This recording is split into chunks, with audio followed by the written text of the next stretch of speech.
All right. Hello, everybody. Welcome to another episode of Wyndburgh. We're back in action as we normally are. I just realized that my little raid thingy is the old one. Uh, there it is. I did for the Midnight Pals stuff. Welcome, everybody. Welcome back to another episode of Wyndburgh. I'm very happy to have you all here today. I believe I have to turn on chroma key for that. But hello, Bummer. welcome. We're back, and a small update for players and audience alike. Um, Tess and Rowan, who play Kira Vakri, Anamen, and Gimnir the Unnamed, respectively, will not be joining us for today's session. They are taking a break from the campaign due to personal reasons. And I'd like to thank them for being a part of our campaign for 42 sessions. 41 sessions, I should say. And I hope that they're able to join us again in the future. And yeah, that's pretty much it. Today we're joined by Emily, who plays Ethilden. Say hi, Emmy. What's good? We're also joined by Czar, who plays Saltbrook. Yeah. And we're also joined by Yek, who plays Dale. It's okay. I can also splash into Paladin if need be. I'm a bard after all. Yeah, that's very true. Welcome, everyone. We are the back. And I just realized I need to fix our reactive images because right now it's a splash of a bunch of different people, none of which are our D&D characters. Yes. There we go. I'm Dan Hung. No, you're Dale again. Ah, damn it. Actually, I'm a changeling, so I can change into whoever I want. That is very true. Well, welcome back, everyone. Last time we were here, we witnessed the sacrifice of Judd, father of Exon, and the return of Grimorian Dragmire. We also saw an apparition of Bahamut, the dragon god Bahamut. And as Bahamut disappears, Ethilden, Thalion returns to his normal self. And as Grimorian stands in the middle of all of you, he looks around and takes a deep breath, even though Warforged don't need to breathe specifically. You see him take a deep breath. It is good to be back. And as he says these words, there is almost an electric blast behind him from inside the Father Forge, and he turns around, and there's this light that begins to emanate. Everyone is pushed backwards 5 feet by this shockwave. And suddenly, 2 images appear. One of them bathed in blue light, and the other bathed in green light. And as they begin to look around, they focus their eyes on Grimorian. And this green apparition looks at all of you, and then at Grimorian and speaks. So, it seems that your plan has been successful, Light. And the blue hologram turns over to the side and looks at the green one. It appears indeed Greetings, Mark X. And he stares at Grimorian. Grimorian sort of looks around and looks back at Slayer, who sort of throws his shoulders up in a shrug. And he continues. If you are seeing this hologram, it means you have found one of the precious things we have granted you. It means that you have attained something that was not intended for you. I am Dr. Light Kenneth, and I am honored to address you. This is Dr. Weil Kenneth, my brother. And as he speaks this, you can tell that his form sort of glitches. This is essentially a hologram that you're looking at. And he continues. The capsule upgrade system is a testament to our dedication to leveling the playing field for all Warforged, ensuring that you, too, can shine in this ever-changing world. Within each capsule lies concentrated magic energy, purpose-built to imbue you with upgrades and enhancements.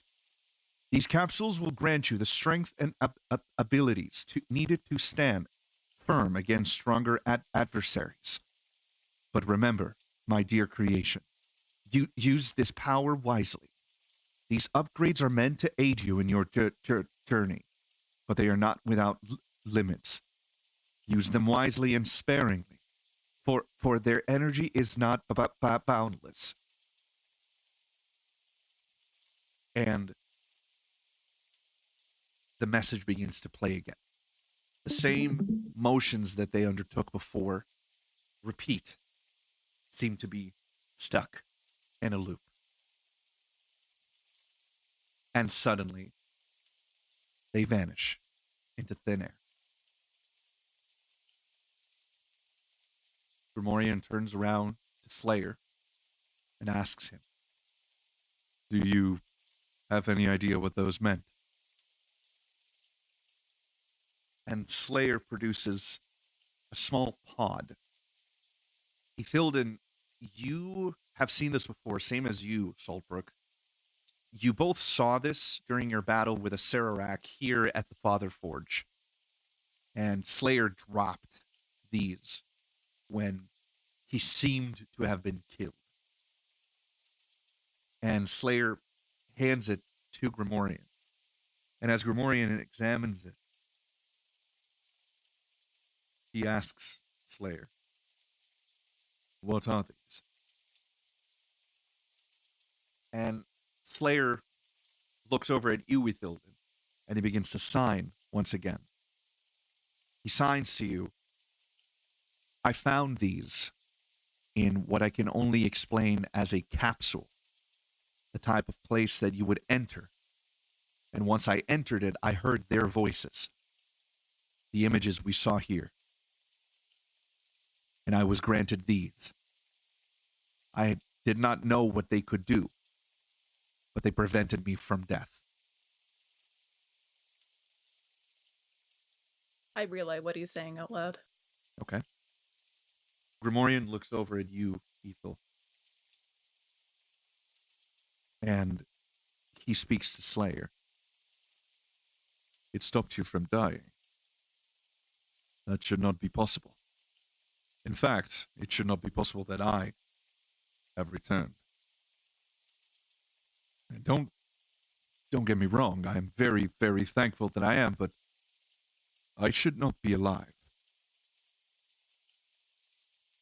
And Slayer falls to one knee, bowing his head to Grimorian. And Grimorian is visibly taken aback, like, oh, all right. No, please, just stand up. And Slayer continues to sign. This is a sign, Dragmire. And he looks at you, Ethilden, to relay it. He says this is a sign. As soon as you say this, Ethel, You see that Grimorian's brow furrows. No, I don't want to hear it. And Slayer looks at you, almost panicked in a sense. And he signs, "This is a sign of the Omnissiah." Well, Ethel's heard that now before a couple times, so she kind of looks funky as well, and she just repeats out loud, Omnissiah, like just the word.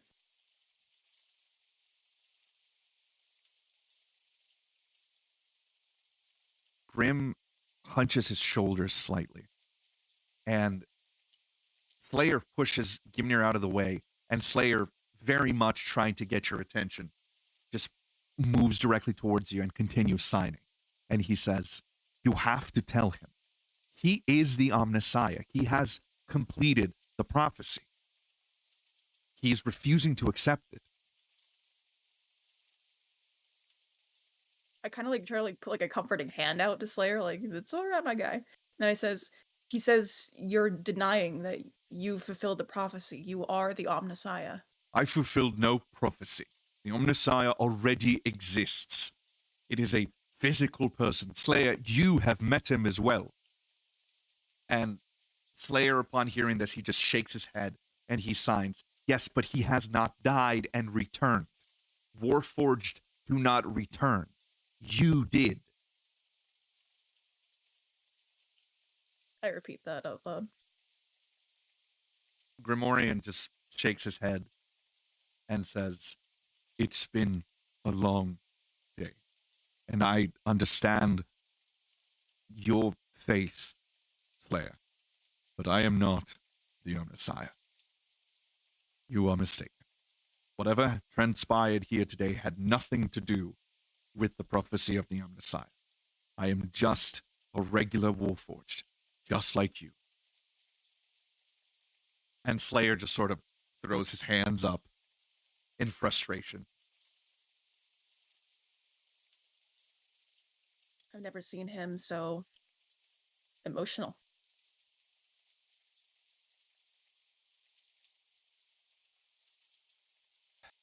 It's understandable.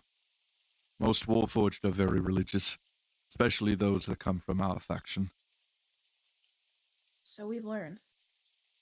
But you must be exhausted, or whatever it may be.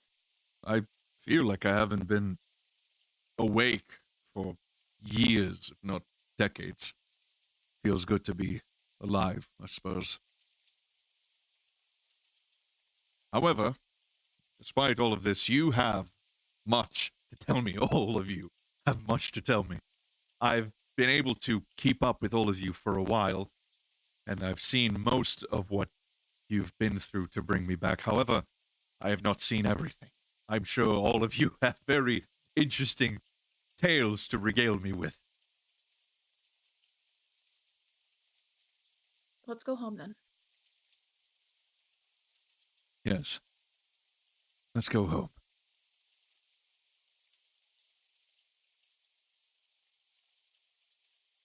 And you all make your way towards the teleportation circle.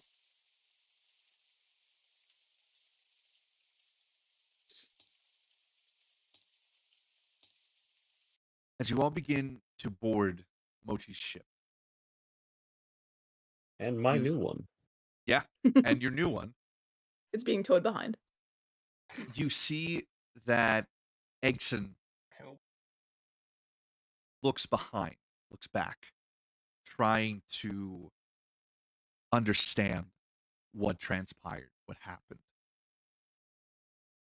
And there is a sadness in his eyes. And upon your return to the airship, you see that Yol, the Leonine from before, is still there. I thought none of you would ever return. It's good to have you all. The little rabble couldn't keep us down. Trust me, I've heard that one before.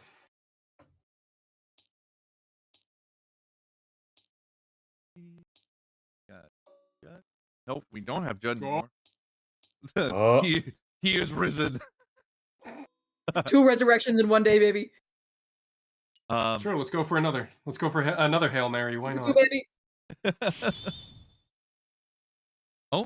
Zanza Anzaru, thank you very much for your follow. Much appreciated. Hey, Zanza, my boy. Zanza, that's awesome. Oh, thanks for reminding me to flex. Hold on.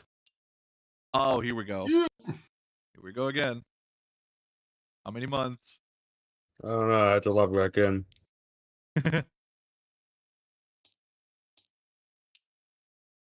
As you return to the safety of the downed dragon, you see that Mochi has figured out a way to tow the other ship, the Sanguine Plunderer, behind it. It's rough, but it's very much serviceable.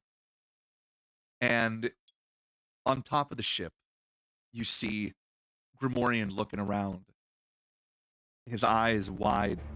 Oh, thank you, Czar. 21 months. That's insane. That wasn't me. Hey. That wasn't me. Oh, that was Emmy.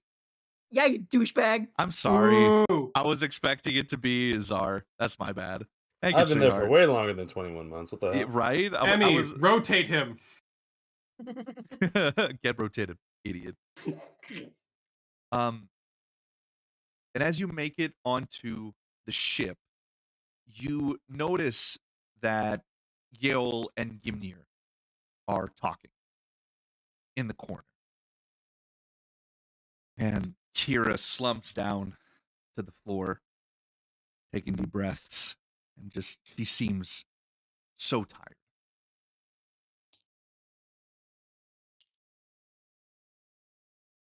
And as Mochi sees Grimorian walk onto the ship, you see him for the first time since you've begun this trip. He leaves behind the helm and walks down over to him.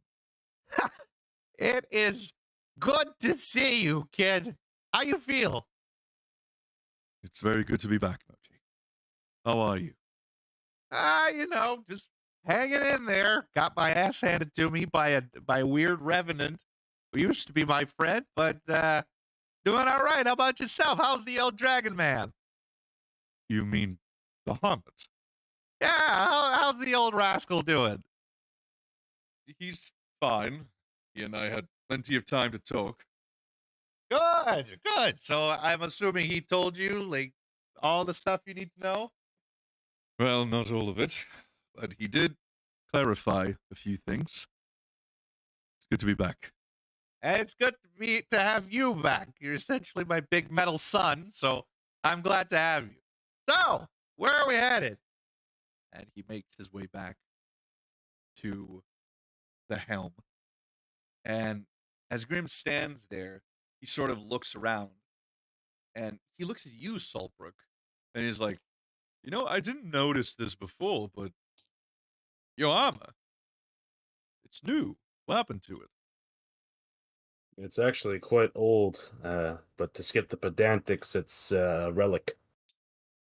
Right. Well, I didn't know that you got new armor. In fact, I have no idea where you could have possibly gotten it. But I'm happy for you, Saltbrook. I'm glad you're still around. Thanks. Where else would I go? Well, I don't know. When I left, you were still sort of figuring out whether you wanted to stay with us or not. I'm glad you decided to stay. Figured you'd need it. We have to. After all, you kind of keeled over when I came in, so I'd feel bad if I left you another man down. That is true. I did get almost cut in half. Yes. Good to be alive. I'm glad to have you back. Ethel, as you're standing on the ship, you hear Kirith sort of sneak up behind you. So, are you gonna, I don't know, introduce me? Say hello? Sure, come on. Grim, your #1 fan here. This is Kirith. She asked me to Oh. introduce you. Hello. How are you? Hello. So you're Grammarian, huh? And she walks immediately, like, really, really close to him. And she's, like, essentially inspecting him up and down. Like, yeah, okay. Metal, huh? Made of metal, like robot. Yes, I am essentially a construct. Though I can also appear to, be slightly different than I. Different, huh? How different? And he immediately glamours himself into flesh. Dale, you see this, and it's very similar to how you transform and how you shift. And you see him take on the appearance of a human man. And Fascinating. as he looks back at you, he says, "Something tells me that you are also able to do something like this, yes?" I mean, I have alter self, so Hmm. more or less. Fantastic. There's two of us now. Dale, I give me need a to roll for perception deception. check. That's a lie. Yeah, that's a lie. Give me Hold a on, give me a sec. perception Oh, check from perception. you. And Saltbrook, I need a religion check from you. I forgot where my dice is, so I'm just gonna roll the thing. It's gonna be a flat 10 from me. Okay. I got a 14 for perception. Okay. I need to Dale, find my dice. Dale, you have never seen eyes like his. You've seen people from all over the place with blue eyes, green eyes, red eyes, purple eyes, black eyes, completely white, blind eyes, but you have never seen eyes like his. Yellow. Ooh. And Saltbrook, that was a 15, you said? 10. 10. On a 10, you can't explain it, but there is an inkling of divinity about him. Something is different than before. And you also notice that his eyes didn't used to be this color. They used to be black. He has returned, and his disguised self, which he controls, appears now to have yellow eyes. You also notice that as he disguises himself, his wooden arm does not change into flesh. It continues to be wooden.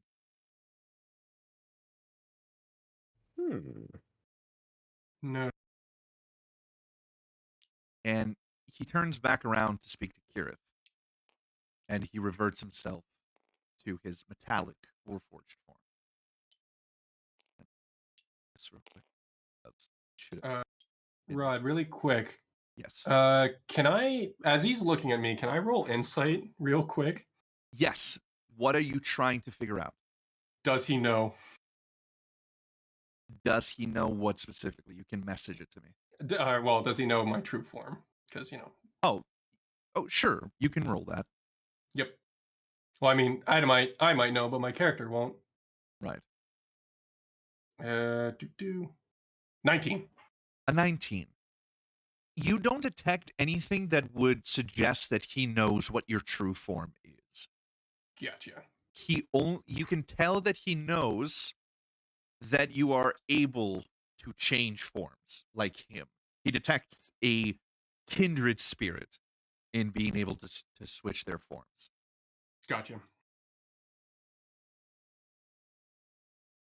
So, Kirith, you are former friends with Mochi, correct? Yes, I am former Sentinel of Adum. Right. Those guys.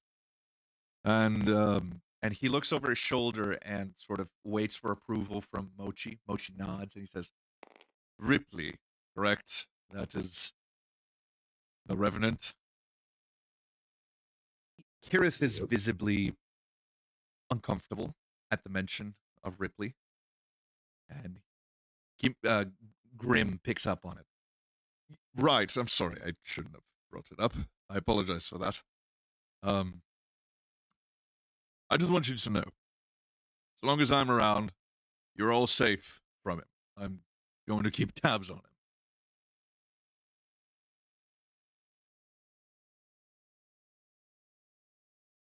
Thank goodness. And Mochi gives the sign, essentially, for the ship to begin moving. And as it takes off, you will have 1 day of downtime as you fly from the Star Mounts to Wyndburgh. Everybody roll a d4 for me. Okay. I should also probably use the healing song or Delicious song of rest. one. Just a flat roll 20. Yeah, no, it's a D4. Oh, yeah, D4. just a d4. Just a flat D4. Gotcha. Would this count as a long or short rest? This will I guess count it as depends on a. what we do. It will count as a long rest. Yeah, it's an entire day. I got a 3. I got a 1. Okay, And I got a 2. perfect. Nice. Dale, we're going to use the cramped quarters rule. You connect. You have a moment with someone on the ship on the way back. You get to choose who Right. that person is. Hmm. It does not have okay. to be. It doesn't have to be a player. Yeah, it could be an that NPC. that is currently here. It can be any of the characters present on the ship. You know what? What was the Dragonborn child's name again? Exon. His name is Exon. I wanna go talk to Exon and see how he's holding up. Okay. Probably has a lot of trauma right about now. Dale, as night begins to fall, and several hours have passed, you find Exon near the bow of the ship, and he looks very sad, very Mhm. distant from everyone else, and as he stares out into the distance, he notices that you are approaching, and he turns over to you, and he says, Oh. Hi, Mr. Dale. Mr. Dale, that's a little bit formal, huh? I'm just gonna like plop down, sitting on like the edge of the ship, like casually. I'm like the cool uncle. Nice sunset we have here, huh? Yeah, it's all right.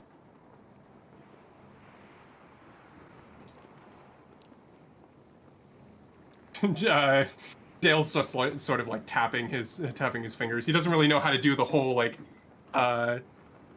interpersonal like or like, you know, heart to heart like moments, so he's just like winging it on the spot.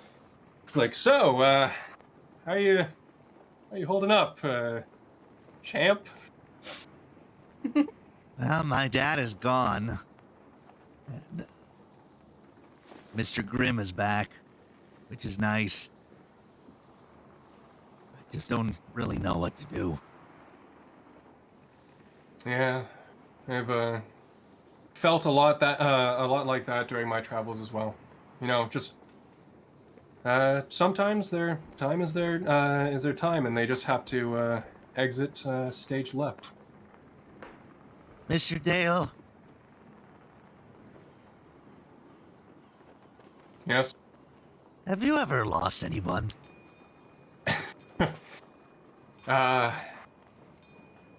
Anyone? I lost my friends. I lost a bunch of friends. I lost family. I lost a loved one. I lost people that I thought were my friends, but then turned out to try and betray and kill me. Were you asking for anybody in specific? Well, do you ever get used to it? Yeah. You do get used to it. Yeah. It's tough, but you know. I don't know if I'll ever get used to it. Ah, don't worry. Well, while he may be gone, I just sort of look at the rest of the party. Not to worry, because we're gonna live forever. You are? Yep. I am rolling deception. I am fucking lying out of my ass. for Rolling this. that one, rolling that one, rolling that Well, one, rolling I that have one. advantage. You will roll in that one now. Yeah, it's like, don't worry. Some people die. Except for us. We're gonna live forever. So first one is a 10. The next one is a 1. So I'm gonna take the 10, so 30. You're lucky that it's I advantage. was half called it. You see Exon look out into the distance. I wish my dad lived forever. Well, certain way he sort of does, doesn't he? In a He does? grand, yeah, in a grand sort of ephemeral sense. Can't you feel him? I feel don't- like he's standing beside us right now. I don't know what ephemeral means. They're in spirit. Also lying my ass out of this one. Lying out of my ass. Oh.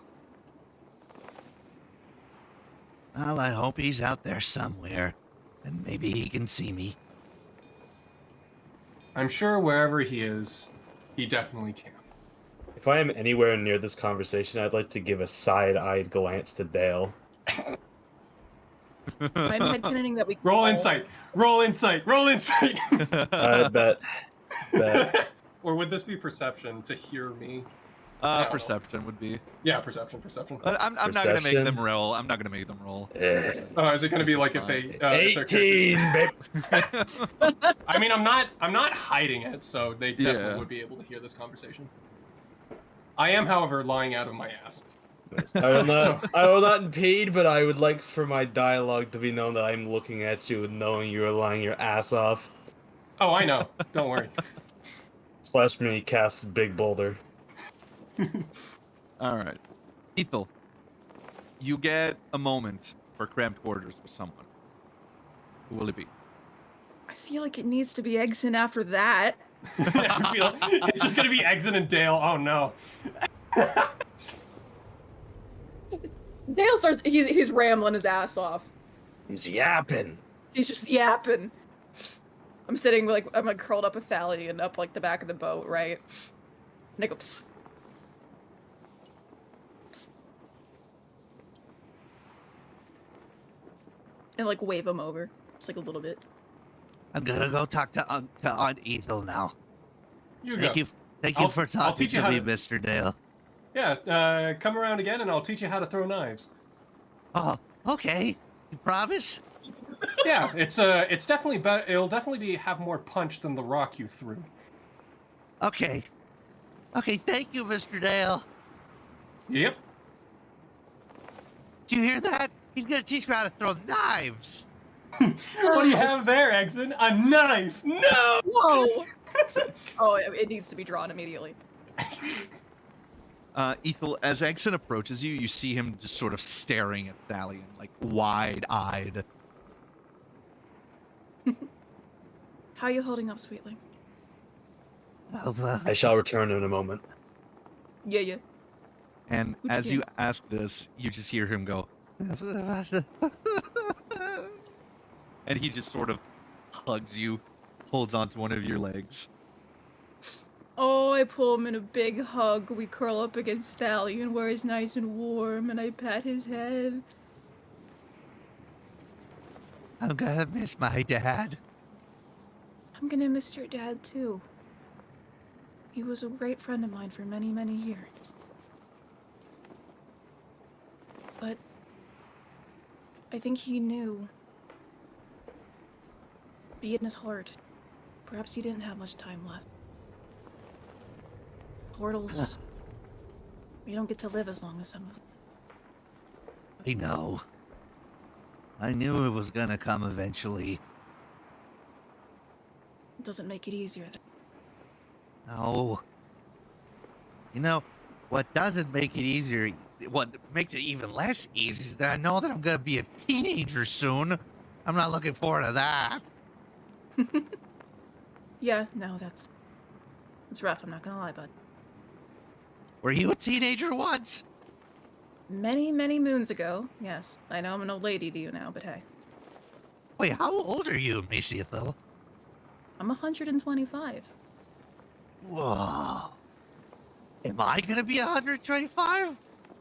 You very well could be. How I old do like how to- Dragonborns live? That's a great question. I don't know. I'll find I don't out. know. Maybe Grandpa Mochi Honestly, knows. I know Ithel knows, but I don't know.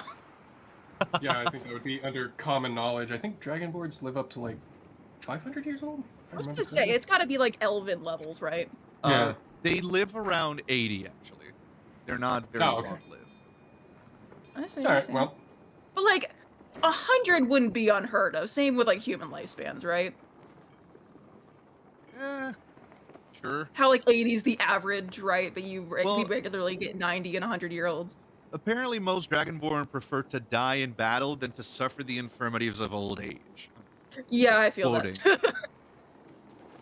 good old Viking, Viking honor there. Very Okay, nice. so there's a... Yeah.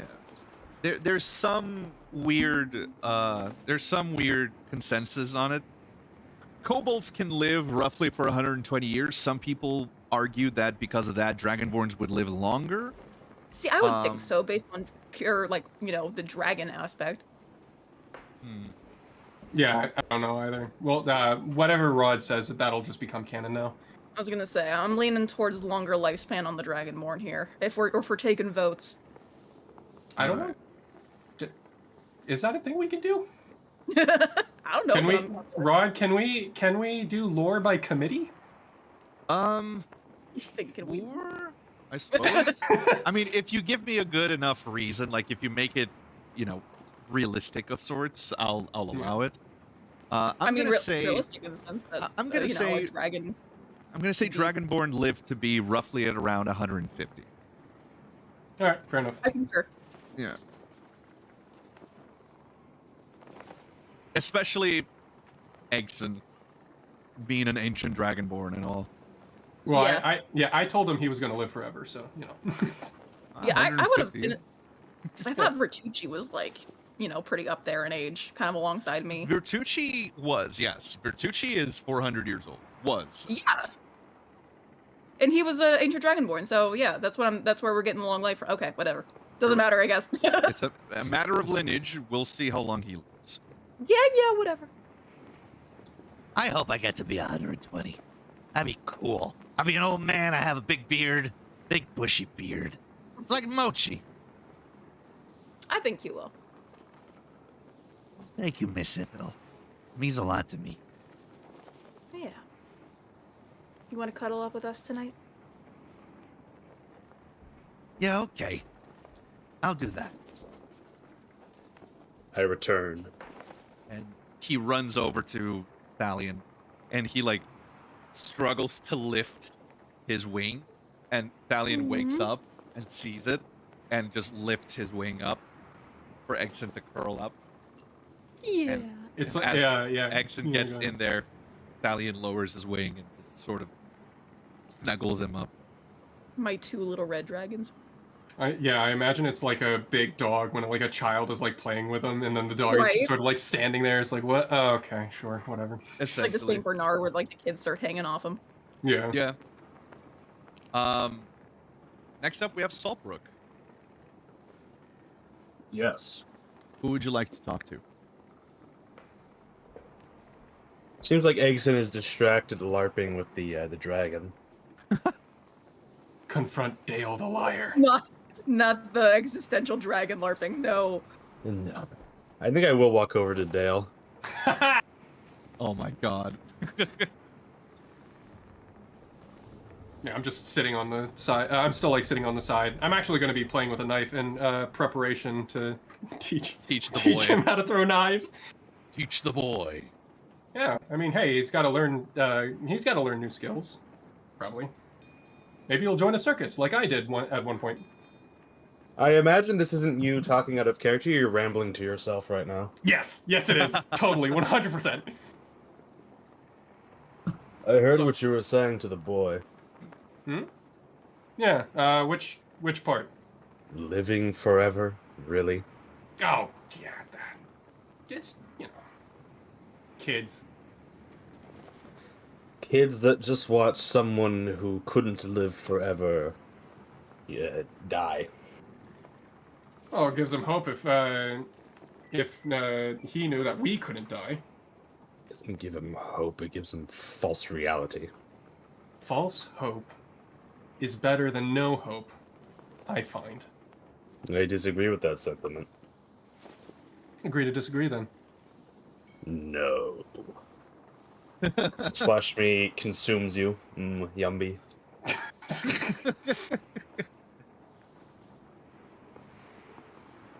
I find it's better to know what you are up against and what you are dealing with than it is to just simply tell a fallacy as such. Okay. Well, I'll be sure to be completely candid with the young Dragonborn boy when he's fighting another gigantic monster. Don't be coy, Dale. You know what I mean. You need not sugarcoat it like it's some fantasy, but you don't need to tell him the exact truth either. He's gonna learn the truth one way or another. You might as well just give him a little bit of comfort before then. Before his innocence is completely taken away from him.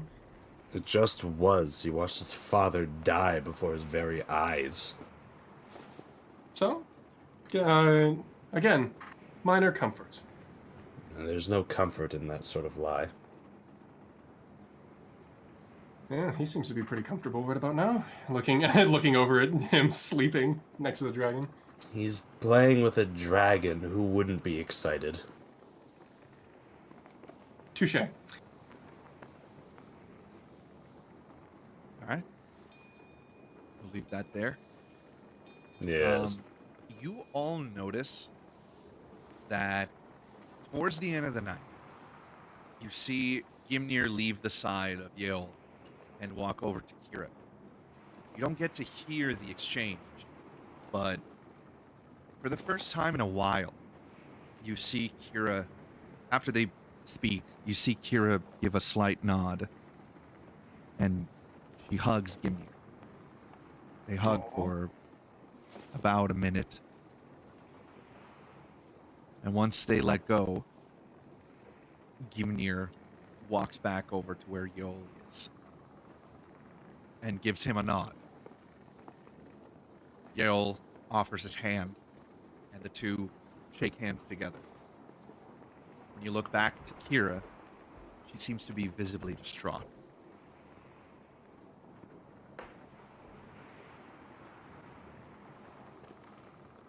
As morning comes,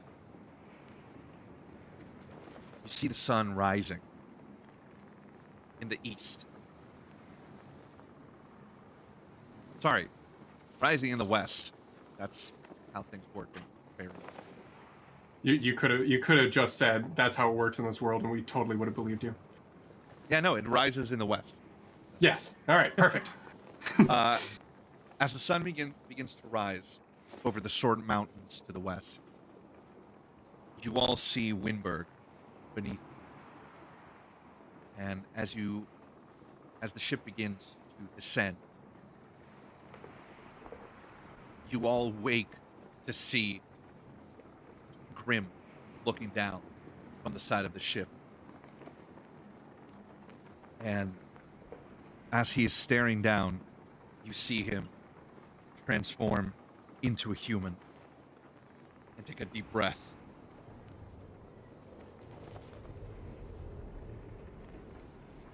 You hear the naval bell of Mochi's airship, and he screams, "All right, kids! Wakey, wakey, eggs and bakey! We're home!" Good. Right. I'm up. Just. I feel like Saltbrook is more like a honk shoe sort of fellow, but okay. Absolutely. Ethel, you see Exon jump off of Thalion and run over to the side. His eyes wide, and a bit of a smile on his face. And as the ship touches down, I am not going to forget this time. Go. Aha! As you arrive to Wyndburgh, the outskirts,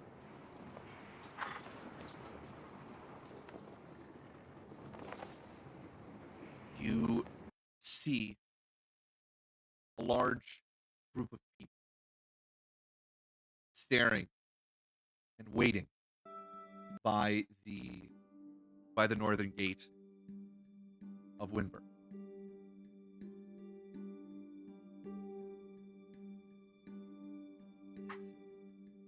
As you touch down,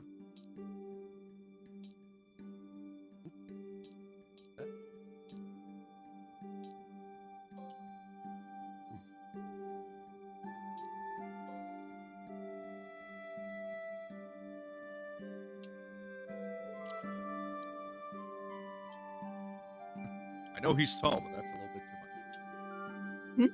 Yeah, you should make me Well, taller. 3 times his size. I cast a large person.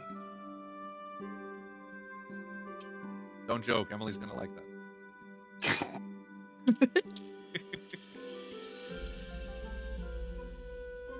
As you arrive, there is a large group of people waiting for all of you. And there is fanfare as they all see Grimorian among you. Some people run out to give him hugs and to put wreaths of flowers around his neck, all of them celebrating his return. And Ethel, you see Garrett Brand, the goblin priestess, approach you with a big smile on her face, and she puts her hands out to you. I take her little handsies. And she looks up at you, her eyes glossy, like she's holding back tears. And she says, Sylvanas provides, child. I am very happy for you. Thank you. I squeeze her handsies. These are important RP decisions. yes, they are. Squeeze handsies. Sorry, there's a lot of stuff going on in the background. During like the whole fanfare, like Dale was just going to sort of just go up and be like a hype man. It's like, yes, it's the hero of Wyndburgh has returned. Please, no flash photography. All questions will be taken after the ceremonies. And he turns over. Grimorian turns over to all of you. And with a warm smile on his face, he says, "Thank you. Let's go home." As you progress through the town, people everywhere cheer and commemorate the return of all of you. And arriving to the mansion, you see Grimorian tear up once again. Again, he's not used to the fact that he can cry now. And he wipes his face clean and says, "I'm home. We're all home."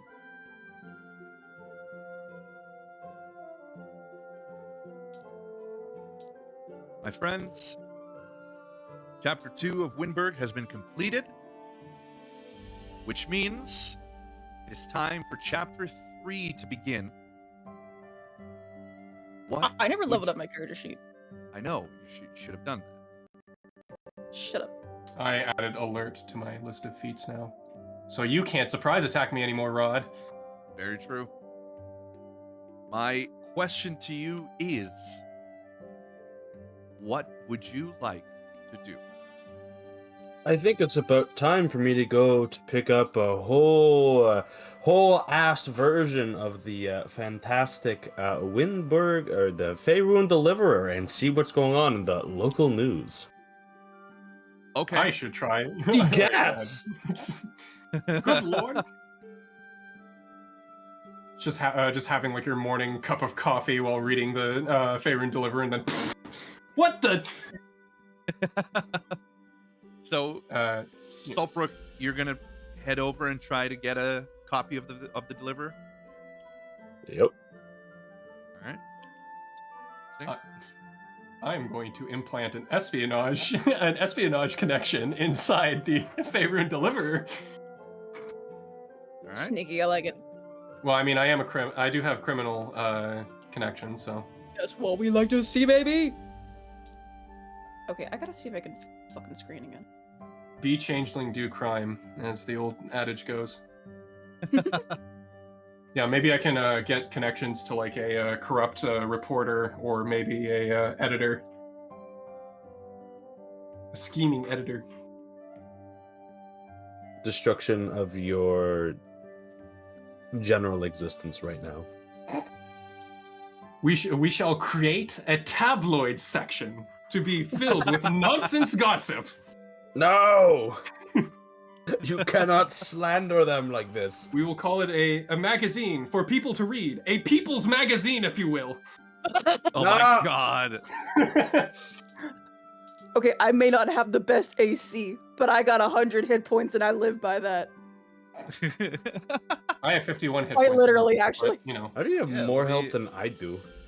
You have Because 88 elf, health, bitch. Saltbrook. I got 88 health. 51 All of hit that, points, but, yeah. that does pale in comparison to the most amount of HP I've ever had. Yeah, That is like true, over- yeah. over 300. Yeah, 300 health. 300 temp HP. 200 Nice. something temp HP. 3 times my size. Oh my Yeah. god. Again, don't really need that much help. Yeah, because you know, if I'm in the line of fire, then We've got problems. Something's yeah, wrong, yeah. I have definite problems. Thank you guys for soaking up all the damage from me, by the way. I love doing that. For now. That's Being a some zero martyr is my damage. favorite pastime. I took 0 damage last fight. Well, yeah, because you That have was a last time. crap ton of HP. I took 0 damage because I was invisible. I had no temp HP. I didn't take a hit. Dale, you're at 51 now. Yes.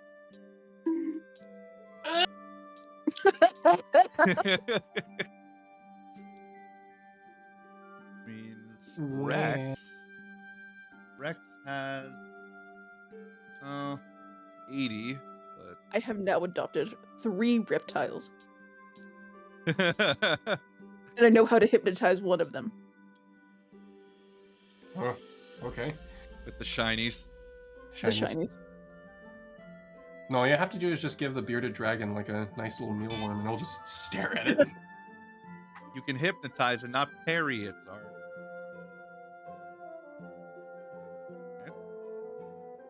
I use counter charm.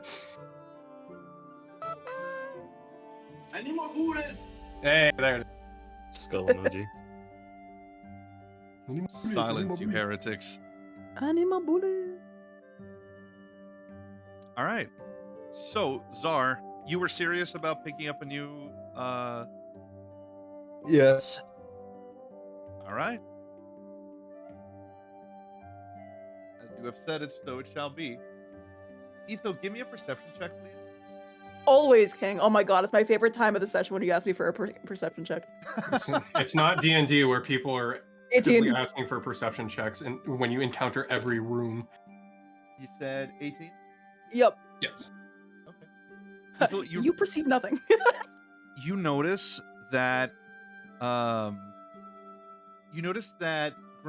has been fiddling with something. The piece of paper that he's found in his pocket. I inch closer to observe. As you approach, you notice that it is, it seems to be a small booklet of some kind. And it seems to have two different handwriting types. Oh. Yeah. I'm gonna creep on this man's phone. What's he got there? As you approach, you notice that it seems to be a small book. Handmade.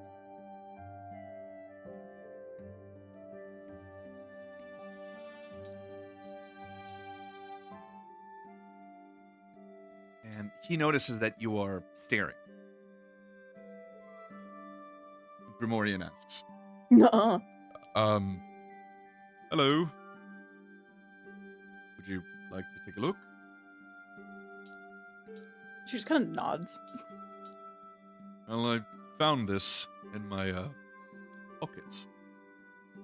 I don't suppose you put it in there, did you? I'm assuming I did not. Well, if you didn't put it in there, I'm not quite sure who did. Do I recognize the handwriting from the other, like, scattered notes from the, like, the study? From his You do time being not. alive? Oh, okay. What you do recognize, however, is this right here on the top left. That hold is on. the same. What? Well, Discord's doing that thing again. It's very grainy and, like, purple, and I can... Okay. It's like a schematic of sorts. Yes. You In the recognize quadratic that- formula, baby! Okay, sorry.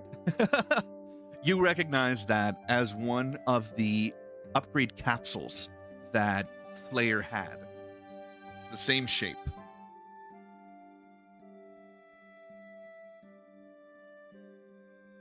You also notice that throughout the pages are several what you assume to be mathematical and physics equations. And there seem to be interaction and dialogue between the two writings. Oh, I see. I'm going to post that here in Yes, D&D General for you to read at your leisure. Yes, please. I don't recognize the handwriting. Dr. Light Kenneth. It's what one of those figures said they were, right? Mm-hmm. And that's one of those capsules that Slayer used. I suppose there are many others. Stormforge Capacitor, Soul Harvest Siphon, Ebon Fire Forge. These names mean nothing to me. I love No, your but- way with names, love. Seems like they're talking to each other.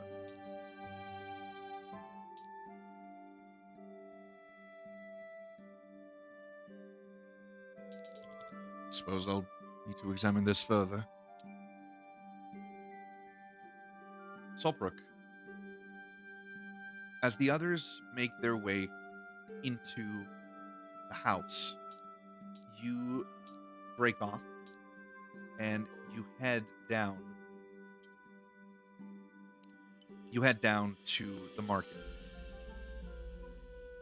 And at the market, Solbrook, you hear Brenner Brannigan, the Kinku, holding up newspapers. Extra, extra, read all about it! Harrogate Massacre! Oh, that's awfully concerning. I don't remember if I've ever met this little goblin. He is a Kinku. He is a Goblin. bird person. This is what it looks like. El Bird Goblino. Bird gremlin. Ah, He yes, can my part of favorite. My Paper, favorite.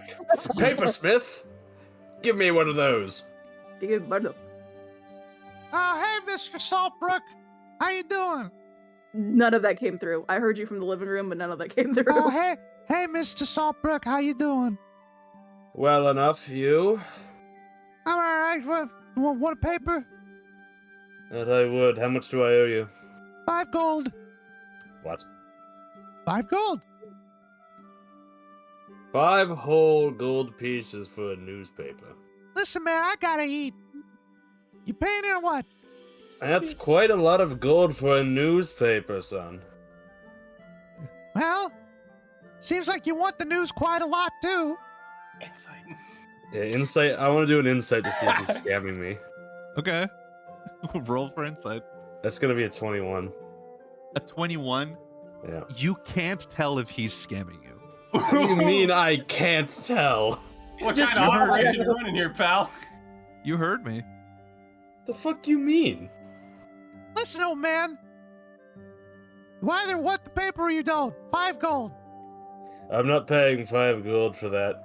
Your loss. Yeah. Hellgate Massacre! I'm gonna Tell walk me all around. about it. I'm gonna walk around the area, see if I can't find someone who's discarded their newspaper. Wow, you're a Um, You're cheapskate. gonna go dumpster 5 diving. gold? I'm not getting Meanwhile- scammed. 5 Meanwhile- gold. Meanwhile, I was gonna say, the dude. amount of gold he has. Fucking, I you're have so worried fif- about the Wyndburgh economy. Listen, I have and it's 51,000 gold, alright? And 4. If I had 51,005, I'd be fine. But then I have to look at 50,999. You know what that's gonna do to me? That's gonna piss me off to no end. I'll never recover financially. I'll never recover mentally from this. Look, I have- Besides, 5 gold for a newspaper is a highway robbery. it is. I'm gonna keep it a stack. That's a highway robbery, and I'm not paying that. I made an honest living of taking money from people and keeping it for myself. I made an honest living of increasing trade and keeping the town from dying horrifically, and this is how they treat me. He's not wrong. He's not wrong. True. All right. Anyway, let's see. Can I roll to scavenge a newspaper He's instead? dumpster diving for days. Sure. Years. I'm Man, not one paying of you $5 for a newspaper. I wouldn't even pay $5 today to get a newspaper. Rod, what's There the you go. inflation on what's the inflation in fucking Wyndburgh right now? Clearly too much. I'm not telling you.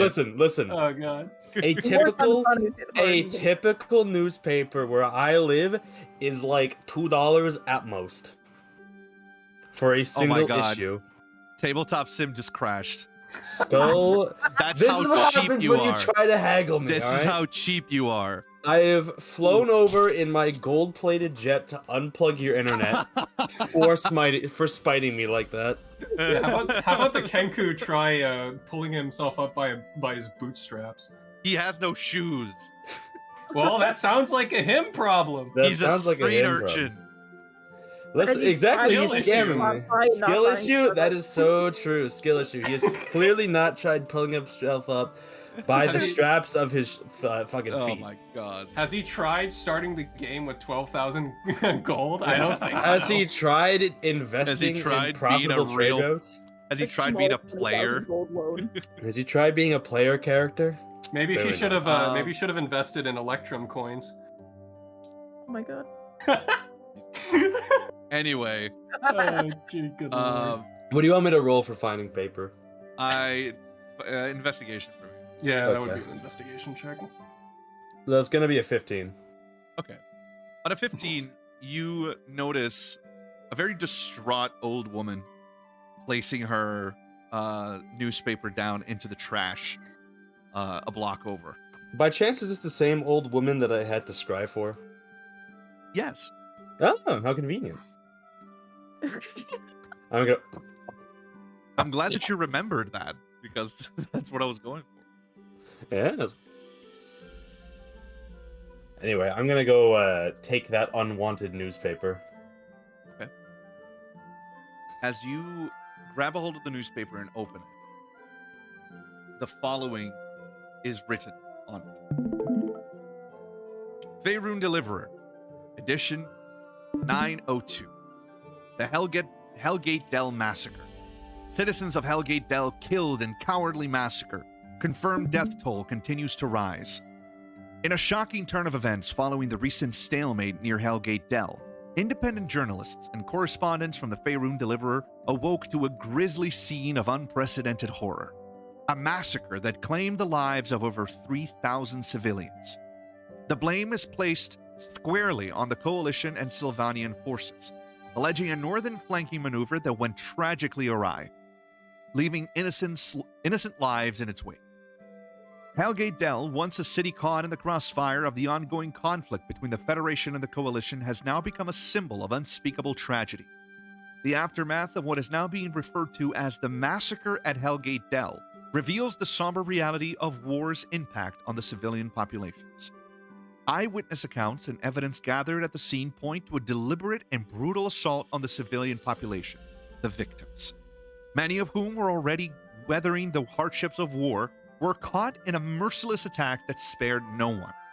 The heart-wrenching discovery of families torn apart and lives extinguished has sent shockwaves through the realms of both journalism and public sentiment.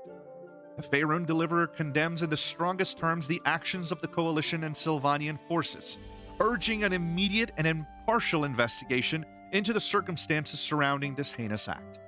The indiscriminate targeting of civilians, if proven true, represents a blatant violation of the principles of war and stands as a stark reminder of the devastating toll that conflict inflicts on the innocent.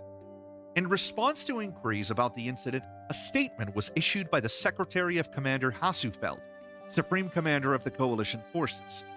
The Secretary expressed condolences for the loss of civilian lives, but vehemently denied any intentional wrongdoing on the part of the Coalition forces.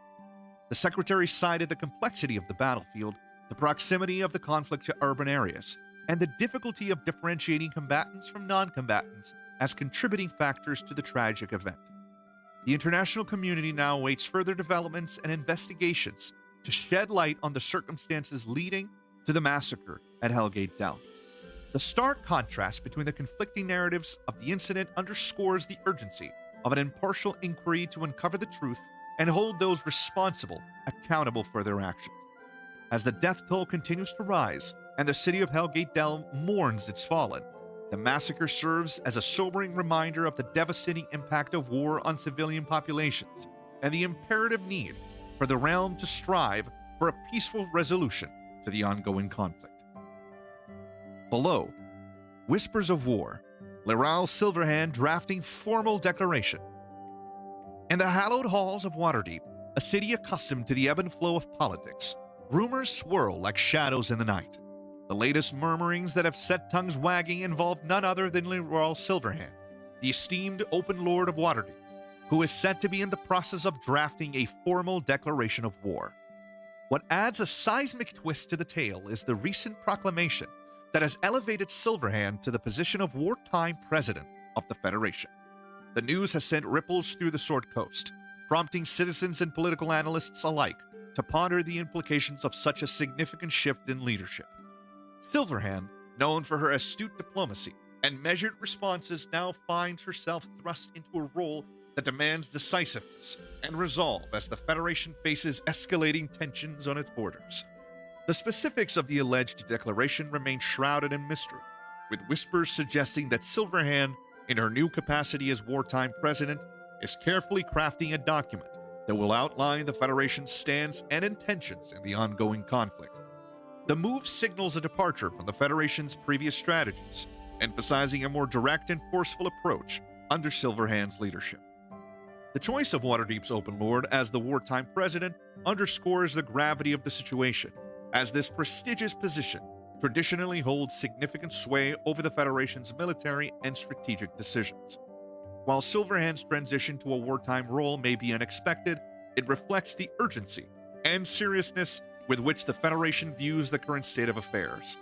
As the cities of the Federation watch with bated breath, the crafting of a formal declaration of war raises questions about the Federation's objectives, alliances, and the potential consequence for the Sword Coast and beyond. The shadows of uncertainty cast by these rumors leave the realm on edge, awaiting official confirmation or denial from the heart of power in Waterdeep. In these tumultuous times, the people of the Federation find themselves teetering on the brink of a new chapter, one that may redefine the very fabric of their existence. Whether the rumors of a formal declaration of war prove to be true or are mere echoes in the wind, the city of Waterdeep and the Sword Coast brace themselves for the inevitable impact of the decisions made by their newly anointed wartime president. Thank you, ominous narration voice. You're welcome.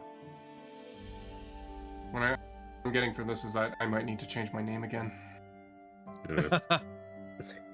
I'm gonna pocket this newspaper and gonna have to find Emily because obviously the Sylvanian among the group will have all of the answers to my queries about this ongoing and new conflict. Of course, surely.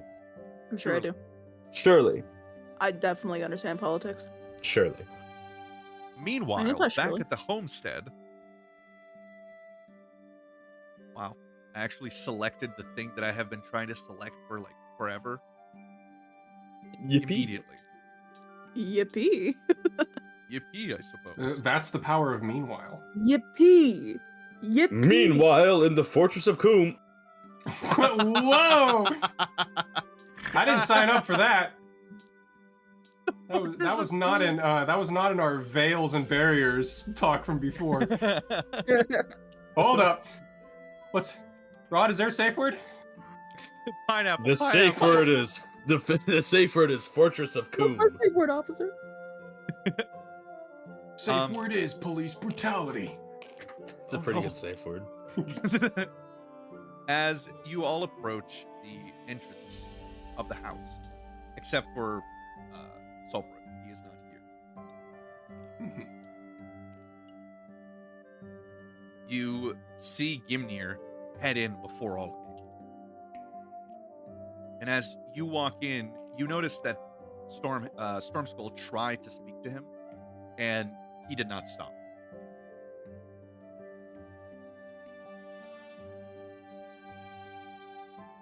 What's up with him? By my bone marrow, you're back! He's alive? Hello, Stormskull. Please stay out of my head this time. Yeah, sure. Yeah. You're gonna have to tell me how you came back, buckaroo. Yeah, sure, I suppose. Oh, and by the way, the fixer-uppers have made sure to give you a room. You'll find it down on the right side. Last one on the right. I never had one of those. Thank you.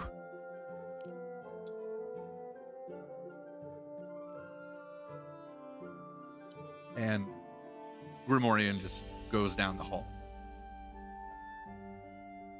Ethel and Dale, you both notice that unlike previous times where Kira would immediately go to speak to Stormskull, she just storms down the hallway towards her. Rex walks up and then turns over to you guys and says, I'm gonna go check on the plants. I like the little greenhouse. And off they go.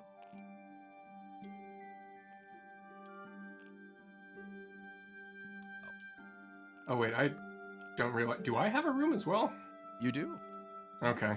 I don't remember that being established, but we'll just roll with it. I have a room because I said so. Okay. Oh, by fair the enough. way, Dale, Ah, you're new, right? yes, I am. Yep, you have a room too. Mochi told us. All right. That was fast. Oh yeah, those goblins work real quick. Cut to the goblins in the kitchen. They're real quick. Diligent. Union, I hope. Sorry? Unionized, I hope. I don't know what that means. Did you say unionized? I hope. Yeah. They're not unionized, they're goblins. They're part of a goblin union. Never mind about that. I guess I can go take a look before I go on a long walk. All right. I assume they have just like on a piece of paper, an attack is like Dale's room, just scribbled very Yeah, poorly. No, literally, quite literally. All right. I open the door. What do I see before me? As you open the door, Dale, you see a very cozy, but pretty nondescript room. It's a very generic room. It's a suite with a queen-size bed, a chest in front of the bed. There's a large dresser to the left of the door. You also see a bathroom attached to your room. Ooh, my own bathroom. Your Nice, neighbors are Rex and Kira. On the other side, you have Seven. Hello. Hey. How you doing? Sort of wave awkwardly. You see him like peeking, and you just see like a blue tentacle sort of show up from somewhere underneath his cloak and just sort of like wiggle at you. And it goes back into his cloak. He turns around and goes off to his business. I have so many questions.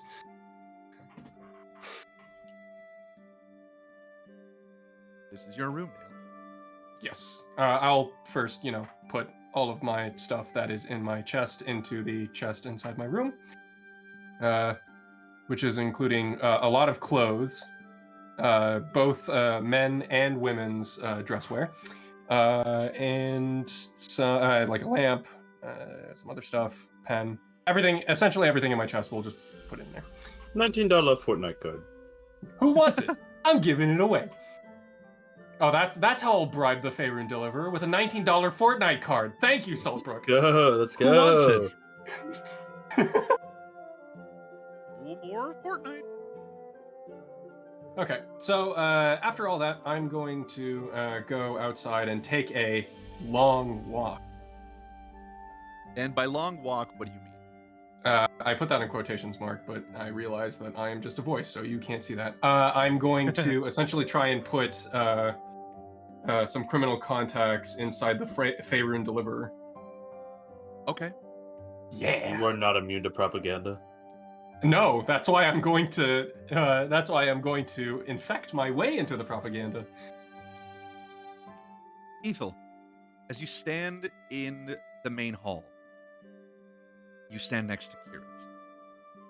What will you do? Stand there awkwardly in silence. Kirith turns over to you, Ethel, and she says, "Well, you've managed to do the thing you set out to do. How do you feel?" She just kind of shakes her head, like, I don't know. What are you going to do next?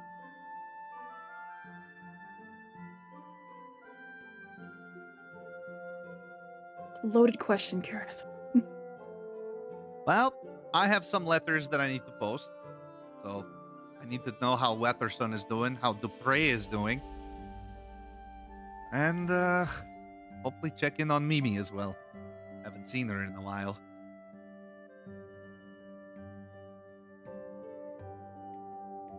Yeah, I guess I could write a letter to my Aunt Sil. Oh, cool. Girls' Day. And she walks over to you and grabs hold of your arm and starts sauntering out of the house. As Night out with the girls. you're about to, as you're You about want to to join, exit, or? I mean, sure. Let me change into a girl, and I'll be able to do it. I'm pretty scared of the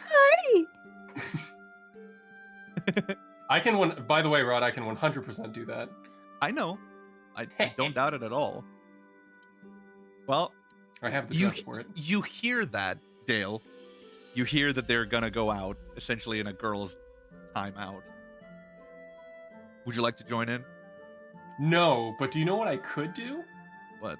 I could grab my dress, follow them, then change into a completely different person, and just hang out with them as a completely different person. They'll roll Imposter syndrome. insight. They'll roll insight to see if they know you. Yeah, good So- luck. Dale, you hear this, so you sort of stay hidden. Well, at first I'm going to be doing my quote-unquote long walk. Then I'll go and find them Gotcha. again. Shouldn't be All right. too hard. That also reminds me, as an aside, I have to go to whatever passes for a naval office to go register the airship I stole. True. However, Saltbrook, as you approach the house, looking for Ethel, you see Kirith and her both walking out.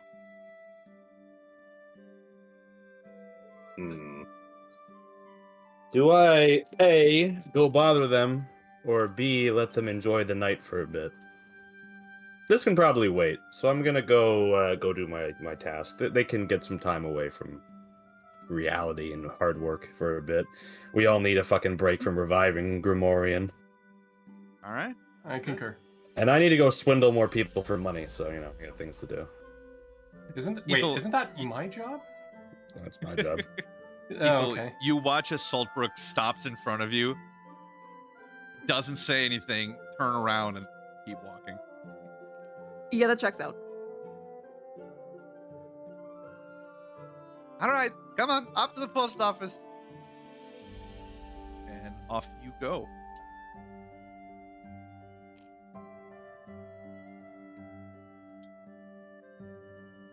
Ethel and Kirith.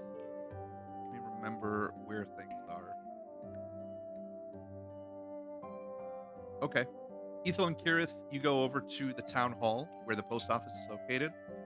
Dale, I'm gonna say that the best place to go in order to find contacts for the Faerun Deliverer would be Customs and Immigration. Gotcha. And Saltbrook, you head over to the Riverport. Oh, yes. So- The perfect place to find people willing to do my bidding. Immigrants. Yeah. So, Dale, I need a flat D20 from you. Yes. Alrighty. Can I? Well, no. I probably shouldn't use my all or nothing coin now. I'll just. I got a 14. A 14. You meet a human female by the name of Thola Uthracht. Mhm. Thola is her first name. Second name is Uuthrakt. You see Alright. this. You see this human woman. Can you post that in like D&D General or somewhere so I can copy that down Sure. later? Thank you. Thola Uthracht.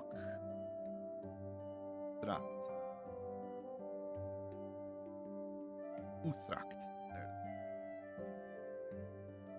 All right. You see her just sort of hanging around, and you see that she is whistling to herself, and she seems to be wearing a postal worker outfit. Yeah.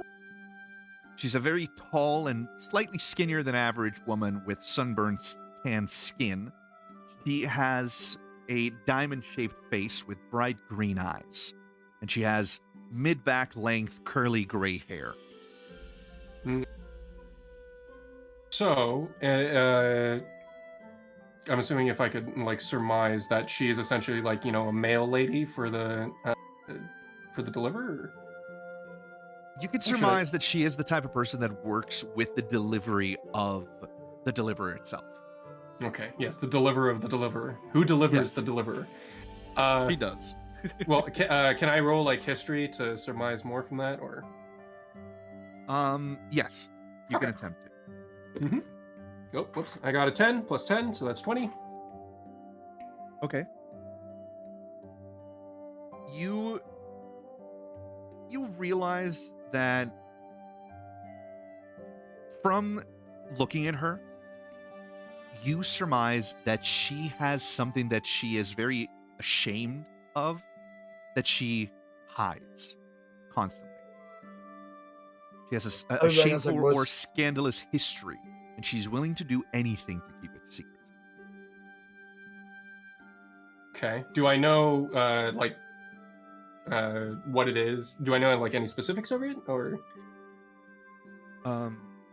You can tell from her hands that she is no stranger to battle, and you can surmise that it is connected to a previous military occupation.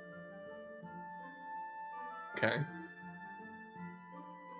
All right. So, first thing, gonna walk up to her and is like, "Oh, that's a very nice tune. What song is that?" Oh, that is the Song of the Ancients, as sung by the elves of Silvery Moon. Oh, Oh my god. That's such a wonderful, beautiful song, sung from such a beautiful mouth, such as yours. Oh, thank you. I really appreciate that. Yes. I'm just gonna do. Okay. 16. Yes. Hello. Hello. My name is Gubanus Armistead. Cabana Armistead. Oh, it's a pleasure to meet you. I'm Solo Strack. Oh, yes, charmed as always. You seem like a nice, upstanding woman. What exactly do you do? I am a deliverer for the Faerun Deliverer. I deliver the deliverer. Just a little joke there from me to you. Yeah, no, that's great. Great. Yeah, I didn't know you were a comedian in your side job. I'm not. I don't know what you mean. Never mind about that now. I'm in the business of knowing what other people know. And I need some people like yourself and your wonderful personality to tell me what they know, what necessarily they listen for. Things like that. Sounds to me what you're proposing here is an informant, yes? Catch on quick. Mine like a vice. Nothing gets past you. I've seen my fair share of things like those, but I have to tell you, I don't get involved in that sort of business anymore. Anymore? Too many, been in too many scraps already, and it sort of just motioned down to like her, nicked hands. And as you do this, she looks down at her hands and she sort of like pulls them back, sort of trying to hide them. I don't know what you mean. I think you do. Roll a persuasion for me, please. Yes. Do I have advantage to persuasion? Yes. I do actually have advantage to persuasion. Yes, you do. A plus Yeah. 16 and advantage because fuck you. Okay, so first one is a 1. The second one is a 17. So 16 plus 17, so that's hold on. Quick maths. That is 33 total. Well, I suppose. Listen, what do you want, really? I've made myself pretty truthful. All I just want is some information. Anything that the Faerun Delivers journalists say behind closed doors, you tell me. Simple as that. Right. And What's in it for me? maybe a little bit of a bonus for your extra work, and no one has. And maybe I'll be able to clear up a couple of rumors about, your past dealings. Does that sound fair? I want payment. Like I said, you'll get an additional bonus of gold for every piece of credible information you find. 10 gold. No less. And I can guarantee you that all of my dealings will remain secret with you, and that my information will be accurate. Right. That's good, because if it wasn't, then I wouldn't be able to stop all the rumors from happening. Roll intimidation for me. Yes. I have a plus 16 intimidation, but no advantage, sadly. Okay, this one is an 11 plus 16, so 26. Or 27, sorry. I forgot to add the 1. Okay. As you say this, she looks you up and down, and she speaks. Well, you clearly can't help yourself in a fight, but you must have other ways to deal with people that wrong you. Fine. You've got yourself a deal. Let's shake on it. You see that she is visibly uncomfortable with the idea of shaking on it on account of her hands. Mm-hmm. Just, But yeah. she reaches her hand nonetheless. There we go. So using a little bit of sleight of hand, I use like a little bit of an ink and put a mark on her palm. So that's how I'm able to. So if you see anybody asking for Gibanos Arnstead, show them your palm, and you'll if they ask for Gibanos Arnstead and show the you can show them their palm, and you'll know they'll know that you're a credible informant. Fine. Now go on, I have paper to deliver. Yes, and I have a girls' night to attend to. Put inspiration on her page. She Oh looks shit! at you I haven't used any of my inspiration points. No, darn it!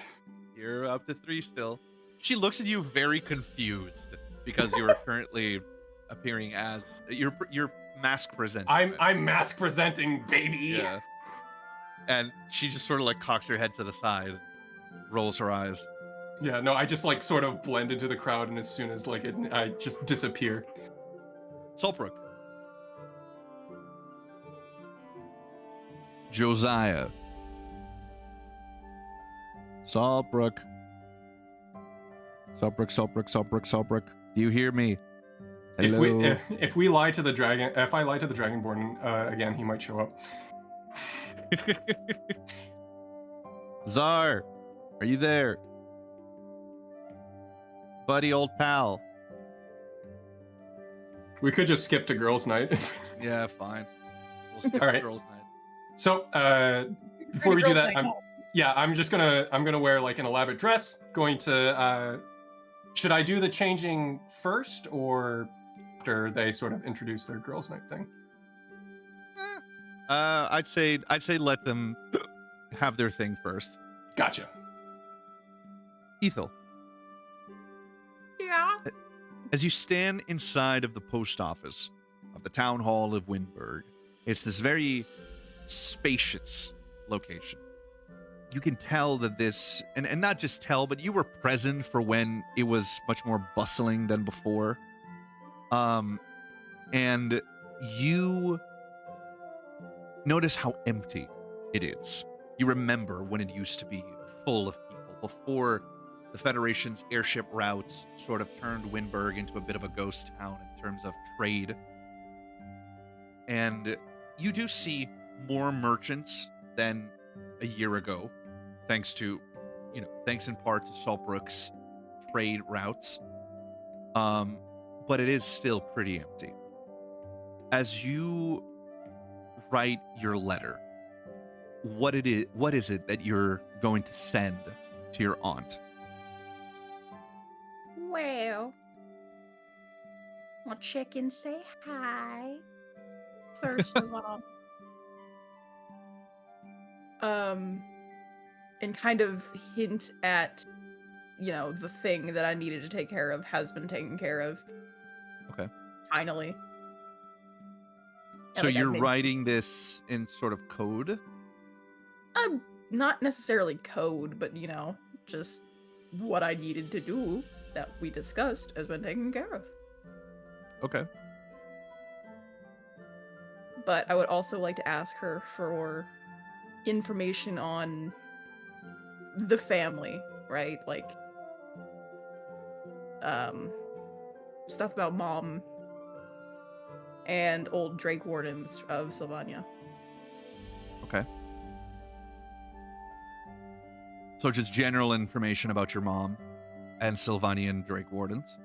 Yeah. Anything else? I don't know. I don't think so.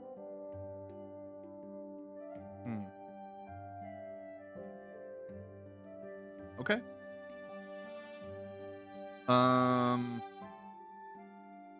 While you're writing this out, and if you'd like to actually write it, feel free. Oh, you know I'd be putting shit in RP. Good. As you're writing it down, you see Kirith sort of struggling with several different letters. And she grabs a stamp, and as she goes to lick it, she rips it in half because of her teeth. She has very sharp teeth. Like, damn it. You have another? I need another stamp. Mm-hmm. Oh, like I hand her one. Thank you. Alright. That one's for Dupre. This one is for Watterson. And this one is for Mimi. There. All good. And Ethan, give me a perception check. Oh, yes! Fucking... Oh, that's not the right button.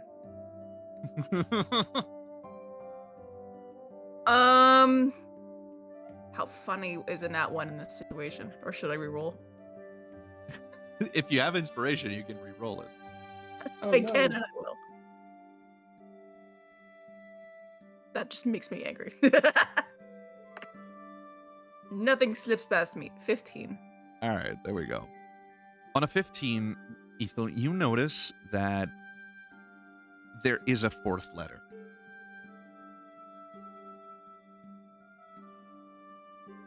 What's And that she one? seems to be trying to hide it from you. Well, I saw it, and I say, what's that one? Oh, and you see her horn, the tips of her horns glow lighter than normal. Her ears sort of perk up. Nothing. It's old friends, you know, just people you don't know that live far away. You're a horrible liar. Like, really bad. Comically bad. I'm sorry, it's for Ripley. Ugh, I give her, like, a real soft smile. I don't know if he's going to receive it. I don't even know where to send it properly. Mochi said something about the endless wastes to the east. And I can only assume that he is going to arrive somewhere close to, you know, I can try and figure out what towns he's going to cross. And all I can hope is that somehow this letter goes to him. I don't know if he'll be able to understand or if he'll care or whatever, but I have to try, you know, try to make him remember. So I'm sending this to Damara. I think that's a good idea. Maybe there's something in him that will remember. I have to believe that. That's fair.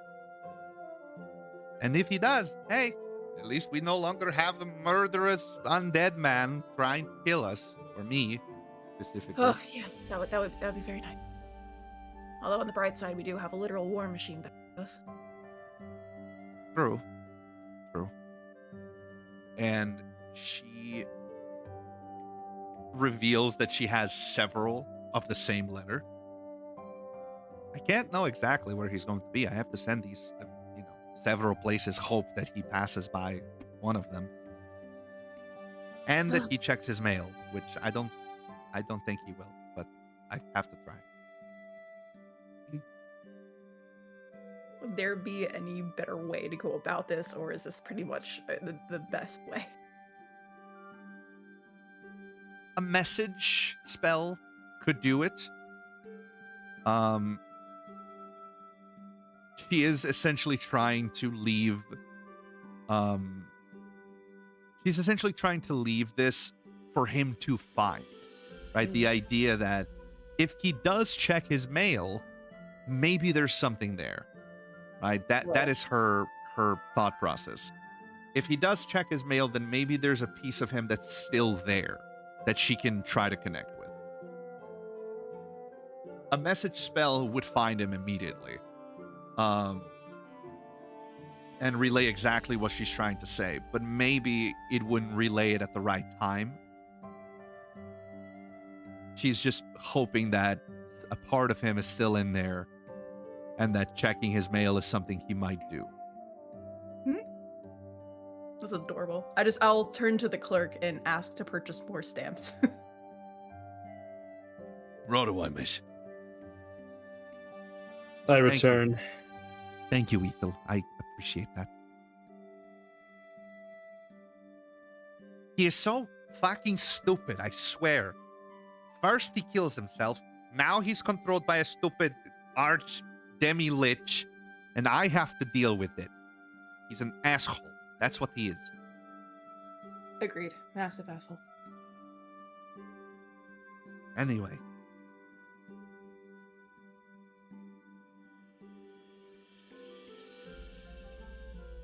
Alright. Before we set out for girls' night, Saltbrook, you are at the port. And as you're standing there, you happen to meet Durrican Ike, captain of the guard. Tall, strong, half-orc, green skin, and his beautiful silver armor. And he stops and looks at you. Well, if it ain't so, Brooke. What does the warden want here in the port? I stole a ship in the air and I need to de-pirate it. Stole a ship, eh? What, you here to turn yourself in? No, I'm here to register it to use it for the warden's own devices. So you stole that from a pirate crew, yeah? Correct. Well, so long as it's not registered as someone else, I'll be happy to do it. I have zero clue about previous ownership. Yep, we run the VIN number on this bitch. You have any papers that came with the ship? I know a guy who might. Look at me using that rule for the first time ever. Yeah. All right.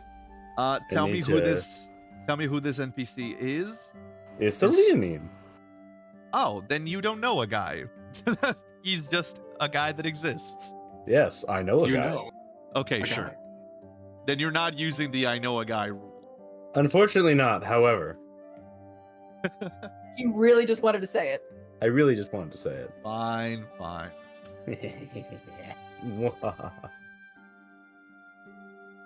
Anyway, I'm gonna point my finger up in the sky and shoot a little. I'm gonna do a minor illusion and shoot a flare up into the sky. What's that supposed to do? Call the ship down. Right. Bastards. And so true, Bessie. a few minutes go by, and Durrican is back to his duties, just like signing papers and stamping things. And behind you, you hear a knock on the door. Someone called for me. Yes. And you see Yale, the Leonine. Yeah, do you know if there is any ship registration for the airship that I stole? Well, that shape. Absolutely not. Oh, well, that's convenient. So I suppose you're the pirate, aren't you? That's right. You have a problem with it. Well, you're not doing piracy right now, so I suppose no. Good. I'd rather not have a problem with you, Mr. Lawman. Very smart not to do it. And this is essentially a pissing contest. The two are just sizing each other up. You can see them flexing slightly. If you've ever watched Full Metal Alchemist, then you know exactly what I'm talking about. Get a room. Well, if it has no papers, then, I suppose there's no harm in issuing you a registration. Fantastical. Do you know how to fly those things? Roughly. I'm sure the first mate could figure it out for me just fine, though. You have a first mate? Gonna point to Yale again. Sorry to burst your bubble. I'm not your first mate, mate. I'm gonna throw a piece of gold at him. It hits his plate armor and falls down to the ground. He looks up at you. No, I don't think you're understanding me. I'm not gonna stick around any longer. I'm gonna throw a second piece of gold at him. Again, it hits his chainmail, falls down to the ground. Put inspiration on your page. How much gold do I have to throw at you to accept me as one of your own? As you do that, he's like, No, seriously. I'm not sticking around. I'll throw a tertiary piece of gold at him. as you throw, he just knocks it out of the air and he says, I'm serious. Gimnir and I were gonna go out on a little adventure of our own. Oh, really? Oh, we didn't tell you? No. Though I suppose Gimnir- that does explain a few things. Gimnir and I are leaving for the time being. He needs to train for the Lion's Gambit next year, and, he doesn't have to do it alone, so I'm gonna head out with him. What an inopportune time for him to leave.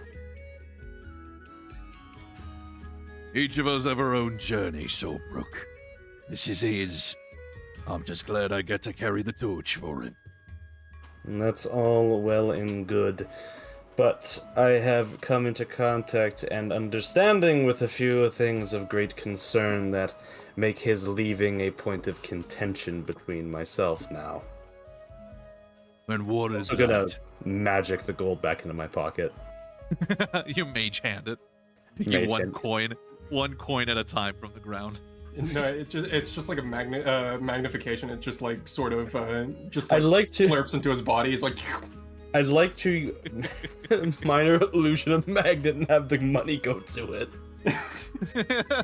it'll be like when you're like playing Diablo, where like the gold just sort of like absorbs into you. Right. Well, you can't mage hand it, and you can't minor illusion it because the minor illusion isn't physical. Prestidigitation. So I I have suppose you just had- pick it up. And I've done minor telekinesis stuff like that before. Yeah, sure. Very minor then. Yeah. Very simple thing. Bringing my banner back to me, putting gold in my pocket. Small fucking parlor tricks, basically. As you threw the gold at Ale, you saw your daughter just standing there, her arms crossed, like slowly shaking her head at you. Listen, kid. Money goes a long way now. Right. Well, I have the basics of flight down, so if my Leonine friend here won't bother, I think I should probably finish up my conversation with him before I keep going. Yes, I'm gonna unload I'm gonna unpackage the slightly crumpled up newspaper from my pocket, and I will not throw it at him, but I will hand it to him this time because the paper would go everywhere. He holds out his hand and he grabs onto it and he reads it. Ah, Fuck.